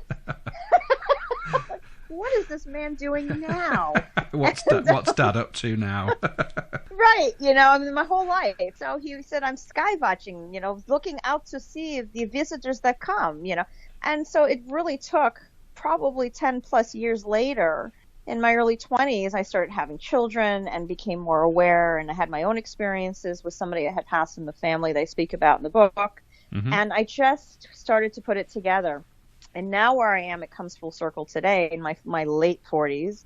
I mean, my God, I'm old. But, I listen, I know we're close in age, but I'm a year before you, so I'm older than you, so I can say it. No, it's how you feel, isn't it? It's nothing to do with the numbers. They're irrelevant, aren't they? They are. And Father said the same thing. Age is but a number, he would say. But it really, and now we're so aware of it and so focused because even the children will look out and say, Mom, I've just seen a ship. And there's the ships. Now the ship just go by. Normal conversation, and there it is, and it's not an airplane, and it's not this. We can deduce from what we know logically of what we're looking at to what we're not sure, and that becomes an anomaly. It's an unknown factor, but it's in the sky. It has nothing to do with ghosts. It has to do with other life forms, but they themselves can communicate via ESP, which is also part of the paranormal. But is it really? Isn't it just a natural way of communicating? Because we're so used to in our culture. The only way to talk is through verbalization as a human being. Mm-hmm. But animals communicate as well. So because they can't speak in tongue the way that we can understand doesn't mean that their communication is any less than our communication. So in theory, other life forms and other species can also communicate. And it usually transmutes from the mind, and that's ESP. And that becomes universal as far as I'm concerned. Yeah, you make a very good point. The whole non-verbal communication is certainly something to think about. And why not ESP between one cat and another cat, for example? Just because we don't know how to do it doesn't mean they don't. That's right. I think something else that you touched on as well was Men in Black. And I find that really interesting is that there's a theory that there are organisations out there that are trying to prevent knowledge about these paranormal phenomena from actually getting out to the public because they're already being used perhaps for government purposes or in ways of controlling the general public for whatever reasons, whether that's positive or nefarious. What experiences did your father have with that? Did he ever find that he was getting unduly scrutinized by certain organizations when he was touching on certain areas that perhaps he shouldn't? Oh, absolutely. Again, we go back in a time and in a day and age for him where he was constantly being poked at, if you will, and not being understood. He was very often misunderstood because he was much like a rogue investigator at times. But he really was very fascinated with Men in Black. He himself believed he encountered quite a few beings from other planets that had breeded with our kind and were here on Earth and moving about, if you will, that he said he had even met a few. And so, it's something that, his fascination grew from there, correlated from his own experiences. He had written one book on the subject matter called The Euphonauts. I don't think it did very well, but the stories in there are just fascinating. And, he was not just a storyteller, but he got his information from people telling him their experiences, and he also did the Betty and Barney Hill story. Barney had passed, and I believe he had delved into with Betty, and there was another lady that had connected into the story that he had interviewed as well with that.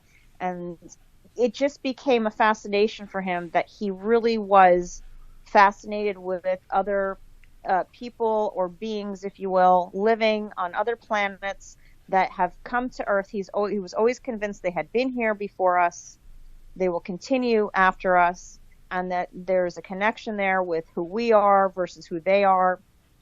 And so a lot of people started to send my father photographic evidence of ships and what they believed were being visited in their homes and so forth, and having experiences of telepathic communication with these beings, if you will. And some people, they call them grays and so forth. But, you know, just like anything else, he believed in society and life on Earth, we have good people and bad people. Well, there's good species and bad species as well. Mm-hmm. And so you always had to be cautious of that. So he would get a lot of amazing photos that he transferred into slides of crafts, if you will, and locations of where these happenings had happened according to people, eyewitness accounts throughout the world. Yeah, there must be something going on. I mean, there are too many sightings, aren't there, for it to be just swept aside to say, oh, it was probably aircraft, or it was probably a weather balloon. And even in locations where such things wouldn't even be so prevalent, people are still seeing those things. Well, you know, it's disclosure, isn't it? You know, and I do believe, I believe, my theory is it's both. It is both the government.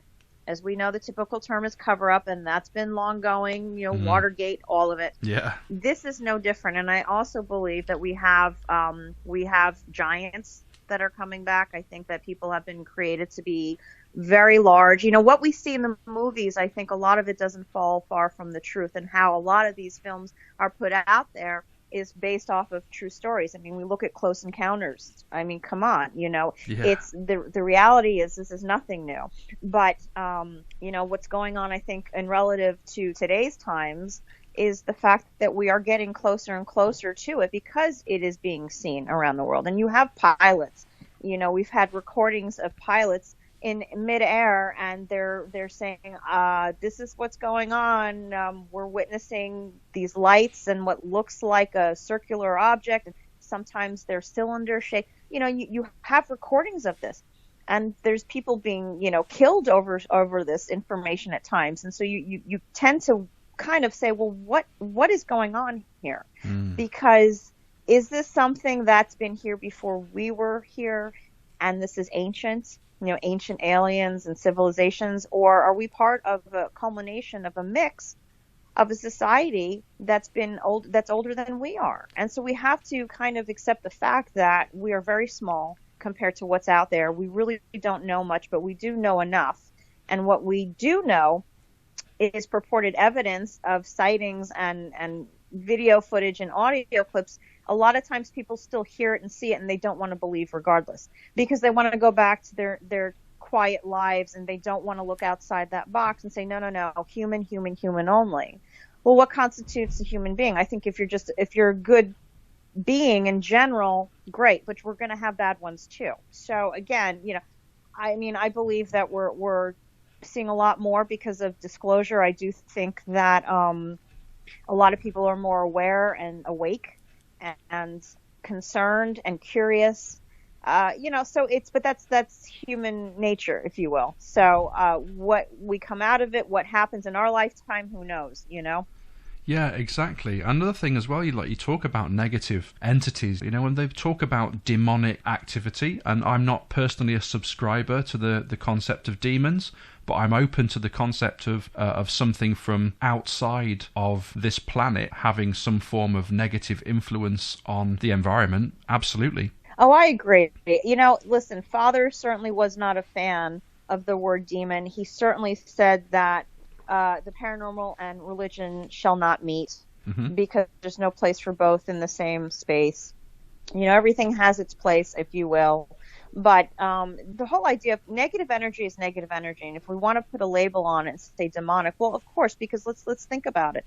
As we believe or potentially believe or not that other species exist and have been around and are coming back and have been back, if you will, to show themselves, it's no different than saying, well, whether other life forms do exist could be from not the planets, if you will, and what's out there, but how about what's beneath us? And I'm not talking about a hell per se, but I'm talking about things that are not of this world in a different dimension. And I'm talking about different energies that could be coming from something that could be very evil and very sordid, that can manipulate the average person, that can manipulate in creating the possessions that we see at times, or taking over somebody's soul. Now, it's not to say it can't be some axe murderer that's taking over the property, then somebody moves in, you know, Mrs. Smith moves in, and all of a sudden 2 weeks later she's acting really weird and things are happening. Absolutely, there's that too. But at what point can you separate separate out what it is. Is it from this world that has passed and has come back for vengeance because they were a murderer and they want to continue the evilness because they haven't moved on? Or is it something that's not of this world, that's from a different place, that's not an alien per se? Yeah, I think your father said, to quote him, I can't think of the exact quote, but I think he said something along the lines of that there are no monsters involved in the supernatural. Correct. And that he didn't subscribe to that concept of this religious iconography of demons. Absolutely. And they can, if they can, shapeshifters, if they can mimic themselves into our space and time and have enough energy and physicality to show themselves in a way, then that is no different than seeing a ship fly through the night that you certainly cannot mistake for an airplane or a helicopter or a weather balloon. Yeah, exactly. I love that one. It's a weather balloon, So yeah, it's really, he really didn't, and he didn't like the word monsters too, because again, we have people on this planet that are just as evil and are monsters. So what exactly does that mean? Definitely. I think referring back to your father's case files, and also the reference that you made in terms of revisiting properties and cases to see what the phenomena is, how long it lasts, etc. That kind of brings me on to the most recent television production that you've got going at the moment, the Holzer Files. And I really wanted to understand from you where that idea came from, and how were those locations and those particular cases selected out of what is a vast, enormous archive that your father has of cases. What made those locations so special? It's a good question, and thank you for asking that. Yeah, because there's a lot going around now since the show has aired, and so basically I was working with a production for father. It was not in the vein of reality TV programming, if you will. It was for something storytelling and revisiting his work and so forth. Mm-hmm. And so it became quite, we were very excited. We'd have moments where we thought we had something and we didn't. And it ended up there was an opportunity from the Travel Channel network with the production company. They were looking for another type of show, and they just came up with the idea of having my father's footage intertwined off of his casework into that format. And I said, well, how's this going to work? Mm-hmm. And so, but they've made it work, as you can see, it's footage and the audio, and to see the man at work himself, going back in an era in time that we can't even relate to or have grown up in, or just coming about now at the age of 15, 16 that watches shows on this subject matter. And so that kind of came about, and we said, okay. And what we've done with the show is they wanted to put in a modern day ghost hunting team, if you will, trying to keep with having a medium on site with the first season.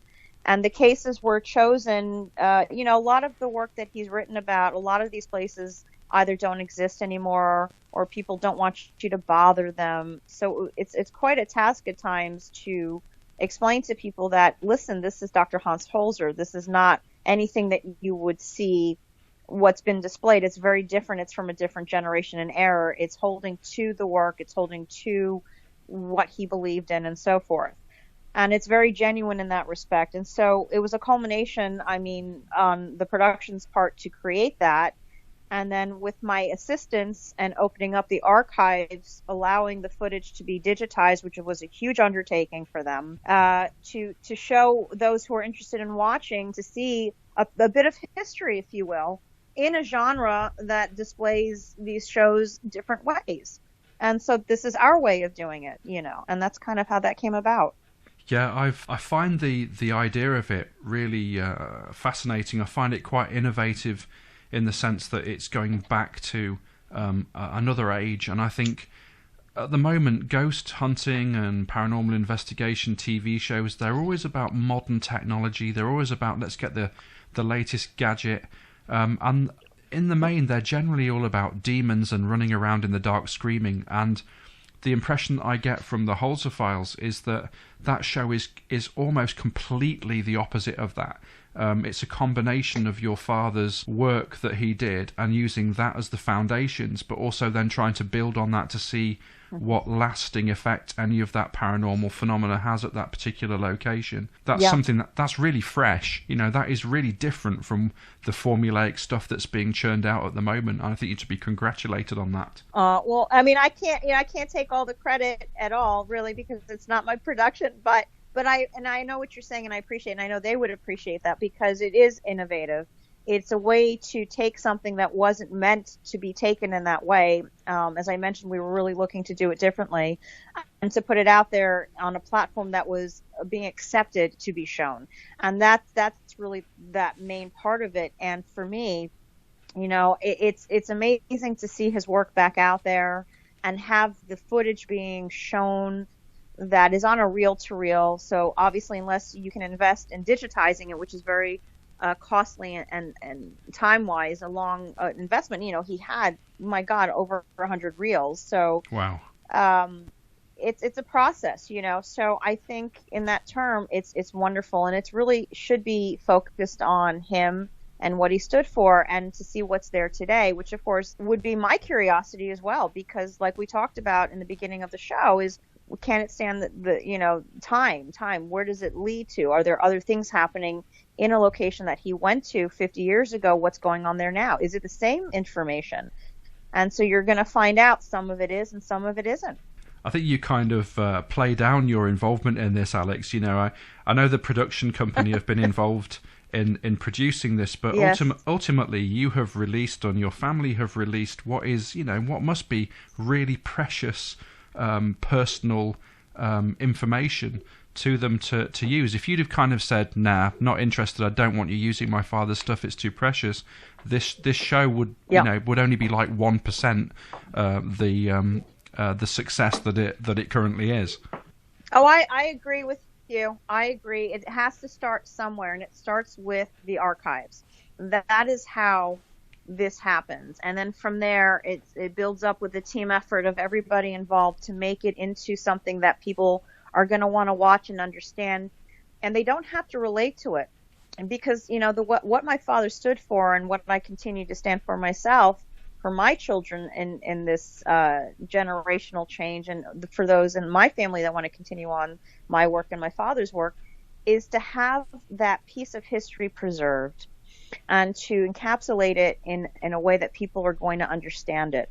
And that's why, you've got your modern day team doing it, but some of it is, to me, still the way he would have worked in terms of having a medium with him. Of course, he worked with all sorts of mediums. It wasn't just one. Sure. The whole Holzer method was to work with different people that had the same ideas and passions, but could bring to the table something that would be an added effect to each case that had the need for them. Maybe, my father, his whole thing with mediumship was he got to know his mediums. He tested them. They went through, Zener cards, the whole thing, traditional, psychometry, the whole thing. It just was an experiment for my father, but not in a creepy way. It was in an important scientific way, because don't forget, he had his PhD. He was an academic, but here he was trying to bridge the gap between being a parapsychologist and then working with mediums. Parapsychologists don't believe in the term ghosts. So he really was, to me, that modern day ghost hunter that took it to the next step, and then creating the Holzer method of the culmination of metaphysics meets academia. That's a very innovative approach, actually, for given the length of time that it is since he was doing that, he's using his mediums as tools to suit the case. Yes, absolutely. They didn't know, they went, again, this is transmediumship. So it's a different form of mediumship. It's not walking through an environment and picking up on information or feeling something and then having it to correlate to the data that's picked up by somebody like my father. Mm-hmm. But the ability to sit down and start to allow yourself to go and let the spirit in question enter your body, almost like a quasi-possession, if you will, to hear what they have to say. It's like a human Ouija board, in my opinion, and it's so dangerous and it's very risky, but by God, he did it. So the mediums that he used were the likes of, I think, Ethel Myers and Sybil Leek, is that right? Those were the more popular ones, absolutely. And then there's other ones that are still around. Actually, I have one that I work with that's not too far from where I live in New York, Marissa Anderson. She's fantastic. And then, of course, there's one in New Jersey that's still around. And then we have one in Wolverhampton, in the UK, Philip Solomon, who's brilliant, and I work with him. So, my father really along the way was about meeting people and not just to be social or say, here, buy my book. It was because he could possibly want to work with them, that there was always a connection. Using those mediums to their strengths to fit the case that he was investigating. Right. Really, really innovative.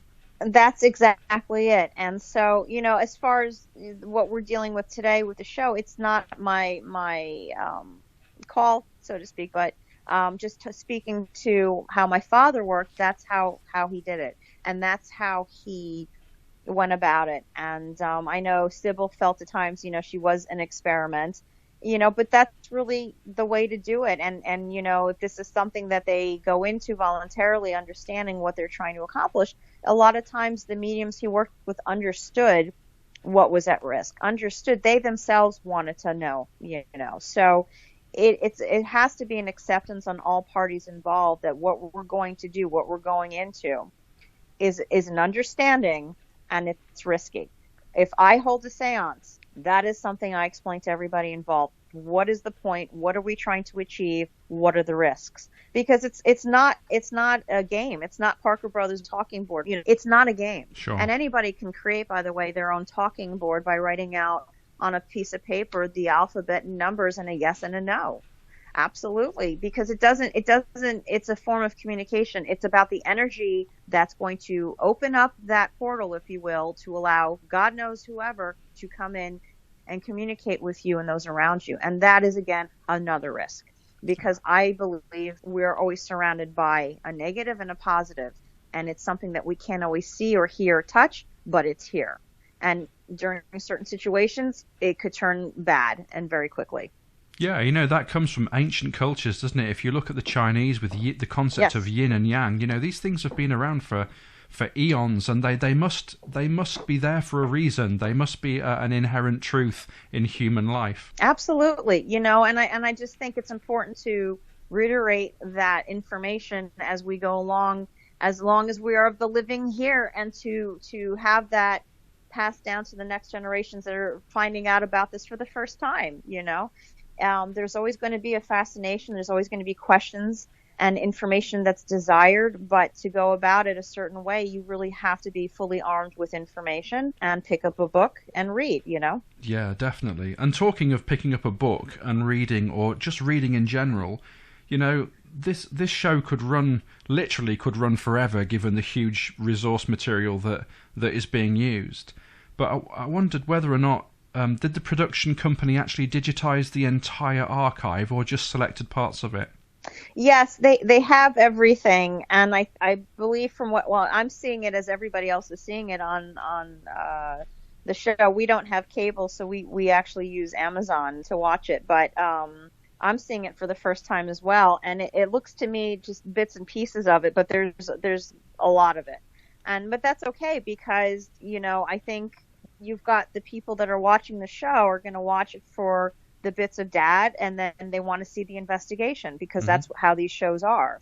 They're really more focused on the actual investigation. But if it's a way to reintroduce Father back out there, or for those who are aware of him, I think it does its job anyway, because that's the whole point. And I know that's what he wanted anyway, was for his work to continue, and through me.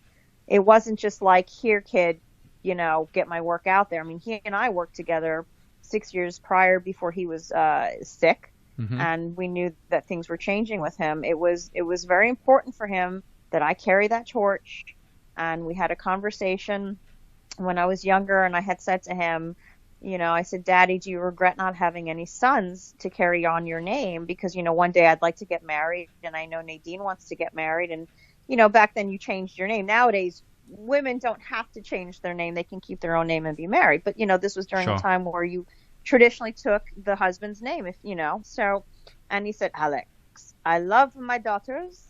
I would have loved to have son, but I did not have. That was not the path. I have you two. I love it. I don't change for a world. And besides, you write, you publish, you use my name. It's good. It's good. I'm proud, you know. And that's kind of how that kind of continued for me in that vein as well. So it's really important to keep it in the family. And we have children. My sister has a daughter. I have 6 children. And we would like to have that as my father had it for us to continue on. Yeah, and talking of continuing on, if they have digitized the archive, then that will secure that for future researchers. And I'm not just talking in the next 5-10 years, but I'm talking 100, 500 years' time. Somebody could still be referring back to your father's work. That's right. And that's what in the show it said that, 50 years from now, who will find this again, It's like it's a time capsule in essence, but wasn't father's work going to be that anyway, because he was at it for so long. It would eventually become a time capsule, iconic form of data and research. And we're in the technology today to be able to do this. And how wonderful to have the opportunity for them to do it, and to continue it. Now, there's a lot of other personal footage on there that has nothing to do with the paranormal, but has to do with the man himself and the family part of him. And that's, to me, also fascinating because we are who we are. And so, he couldn't really separate work from family all the time, and it just kind of blended in naturally. And so, to me, I would, who knows? It's important, I believe, to have that footage and to keep it going and to have everything out there at some point, like you said, so that there's a reference point for those that come after us to go to, just like his forefathers before him with Price and Carrington. It's a continuation of their legacies and his legacy and then so forth. People tend to focus very much on the work of an individual when they talk about archiving. But somebody said to me, and I can't remember who it was, but it was a few years ago, they said to me, don't forget that we're the ghosts of the future. At some point we're going to die.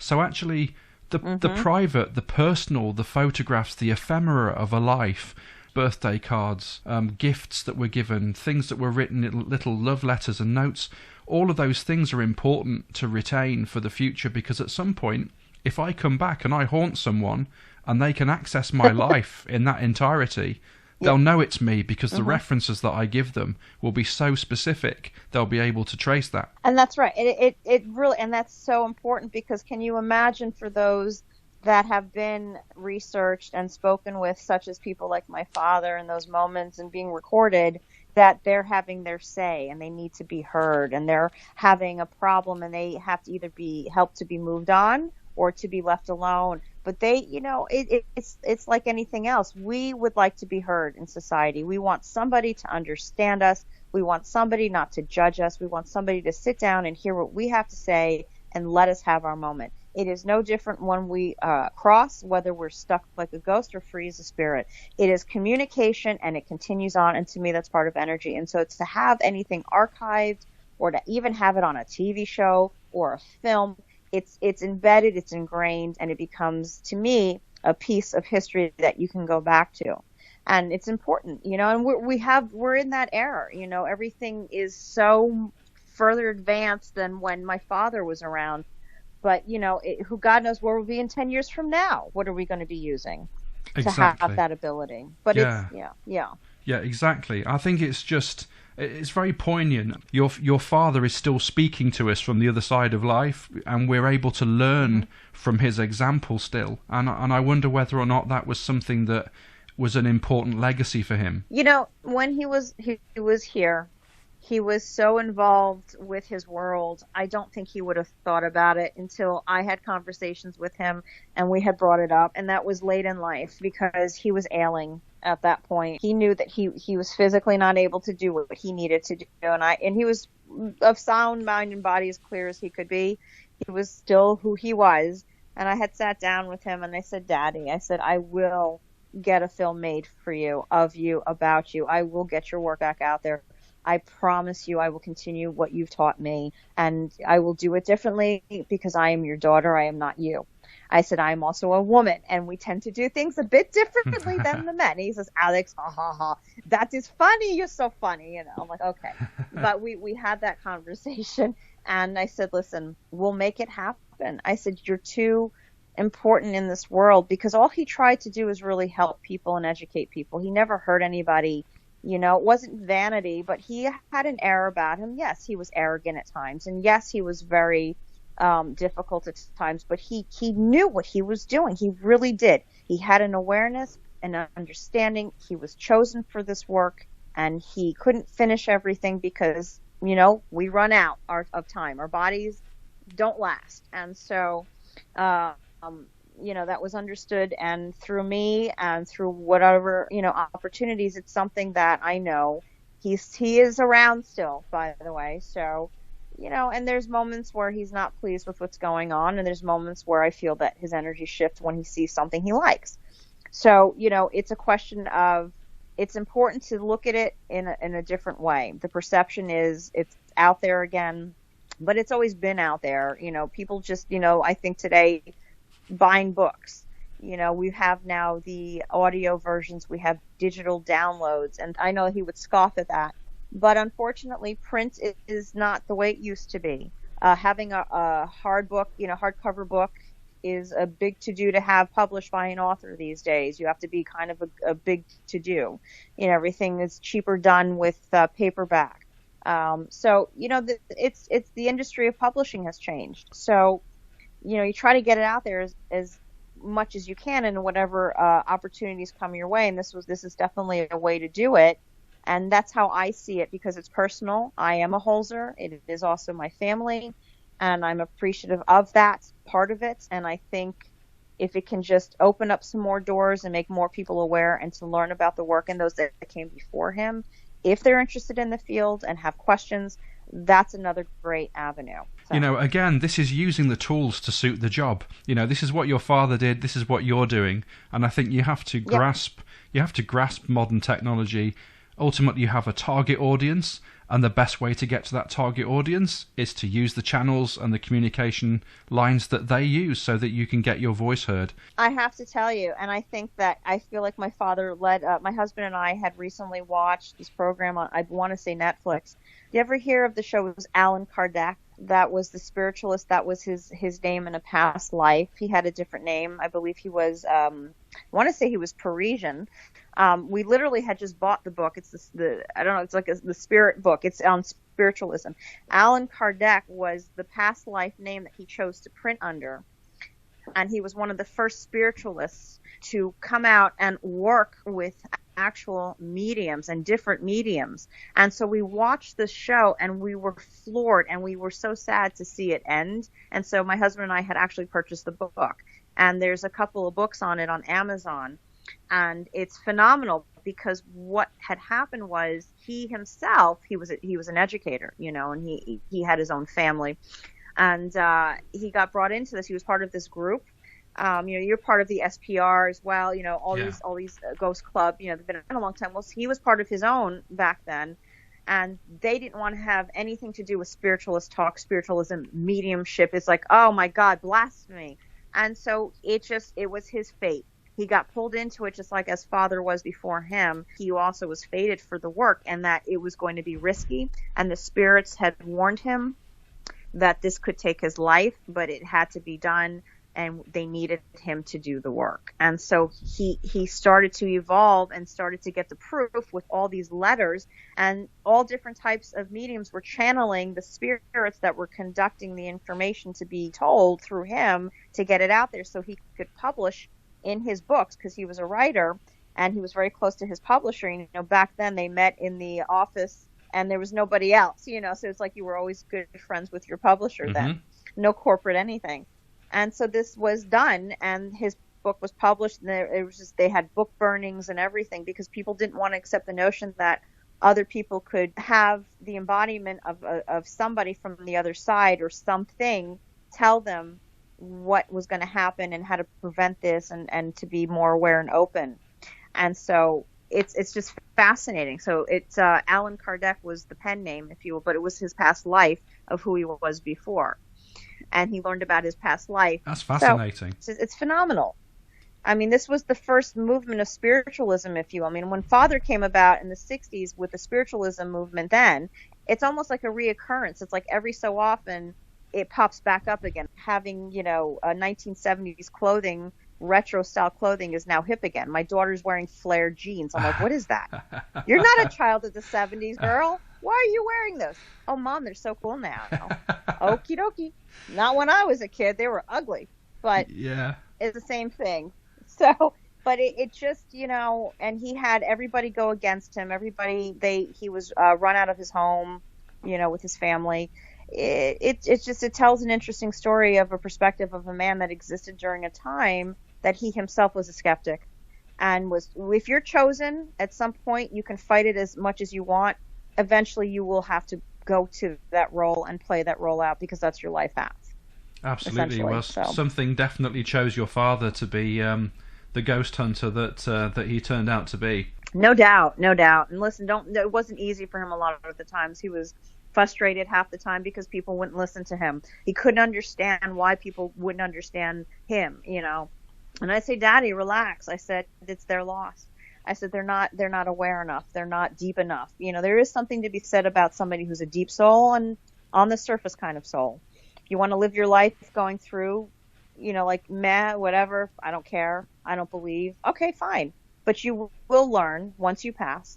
It'll be shown to you, and maybe you'll come back again and try it again. If you believe in reincarnation, then you and I are in our incarnate life, and what does that mean? And then that goes into deja vu, and have we had experiences where we've been somewhere or felt something or have relived a moment again?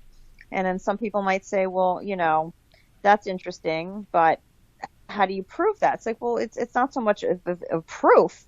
If somebody's feeling it and somebody across the country has the same happening, then isn't there something to it?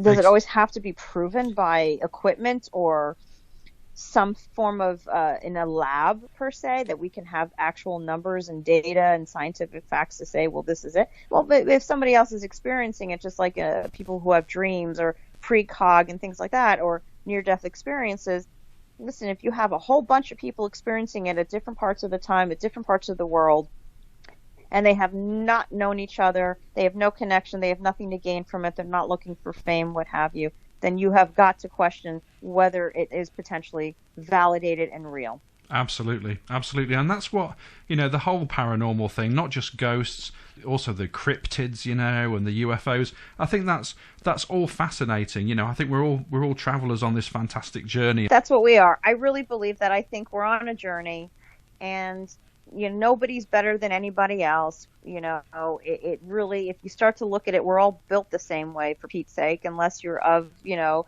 if you're a giant or you're manufactured in a lab somewhere. I can't compete with that. But in essence, you know, I think we've lost it in society, and I think a lot of evil and cruelty amongst ourselves as the human beings that we are is something that I fear more than walking into a ghost at night. Honestly, I really could care less. I've seen them. I've had my experiences. It goes on in my own home. My home is not haunted, but I am visited not just by my father, but other family members. And it's like, why don't you all just sit down and have some coffee, check out the fridge. I'm going back up, take care of my daughter. I just, you know, it doesn't faze me anymore. It really doesn't, because to me it's natural. It's part of life. Yeah, and like your father said, there's no monsters. They were human. So what is there to fear? It's a fear, and fear is an emotion. And what is an emotion? Emotion is something that's fleeting. Now, if you want to hold on to that emotion and really bear down on it and replay it over and over, well, that's a separate issue. That goes into psychology and you know, other problems there. But you know, it's hard for people to separate it out and process it. And I think there's a sensationalism about it where it becomes over dramatized, and then if you do that and somebody's trying to understand something, you're making it worse for them. I just think, you know, like Dad before me, keep it calm, keep it cool. Let's look at what we're really looking at. Yeah, and there's still so much that we don't know, and it makes me wonder if we'll ever know. But it's part of that enigma, that big question that's over the paranormal phenomena that we are experiencing, that I think that drives us to continue to do what we do. That's right. And I think that's natural, and I think it's normal. And I think some things are not meant to be known as far as what we can do as a human species until we cross over, and that's the way it goes. Some things we're going to get close to, and other things we're just not meant to know. Almost like in school, if you really need to know the test grade, the information on the test, and you're trying to fill out the answers, and the kid next to you is going a lot quicker than you are, so you want to go and look over and see, well, hey, why does he know all the answers? Let me see what I could see. You're not meant to see, because that's called cheating, sure. Number one. And number two, you don't know if his answers are wrong or right. So you're just not, you either take the damn test and you're going to do what you're going to do, and that's the end of it. And I feel it correlates to the same thing. There's just some things we're not going to know until we die, because there's just different levels of information. So if you don't have government clearance, there's certain things you're not going to know. Absolutely. So, and even I think people who have double government clearance are also regulated in what they can know. It's a tier level system, and my father believed in the afterlife. That's the way it went. There's a hierarchy, and then it goes, and it's a trickle-down effect as to who can know what, when, and how they can disperse the information to who. It's very political on the other side from what I'm understanding through him. So, I don't know. I think to wrap up this this chat tonight, I think we could go back to something I think that you wrote in Growing Up Haunted about your father, which is if there is another side of life and your father's there, then he's going to be there trying to organise it all. I don't doubt it. I've already had the experience. He's been gone 10 years this year. His force is so strong from the other side, because there's work to be done, and he said that in life, and he's doing it in the afterlife, and that means it falls on me to get it done. I tell my sister, I'm like, my God. I said, you complain all the time about your work. I said, you're doing pretty well considering. I said, I'm over here struggling. I'm trying to figure this out. Nobody wants to listen to me. That's what I was born into, this family. So it's very interesting. So he has a lot of work to do where he is, and it's not just for us or the children. He has other people that he's helping. This I truly believe. Thank you ever so much for talking to me tonight. It's been a real pleasure to talk to you, and I'd love to be able to explore some of your father's work and some of your own work as well in the future. Thank on you. Another show. Yeah, no, we'll come together when you think it's time, when it's meant to be. Thank you so much, and I'll see you online anyway. You're just wonderful, and I appreciate your time as well. I'll definitely keep in touch, and we'll sort something out very soon. Thank you, dear. Take care. Best wishes to David and the rest of the family. Thank you, love. Thank you. Bye-bye. Thank you. Bye.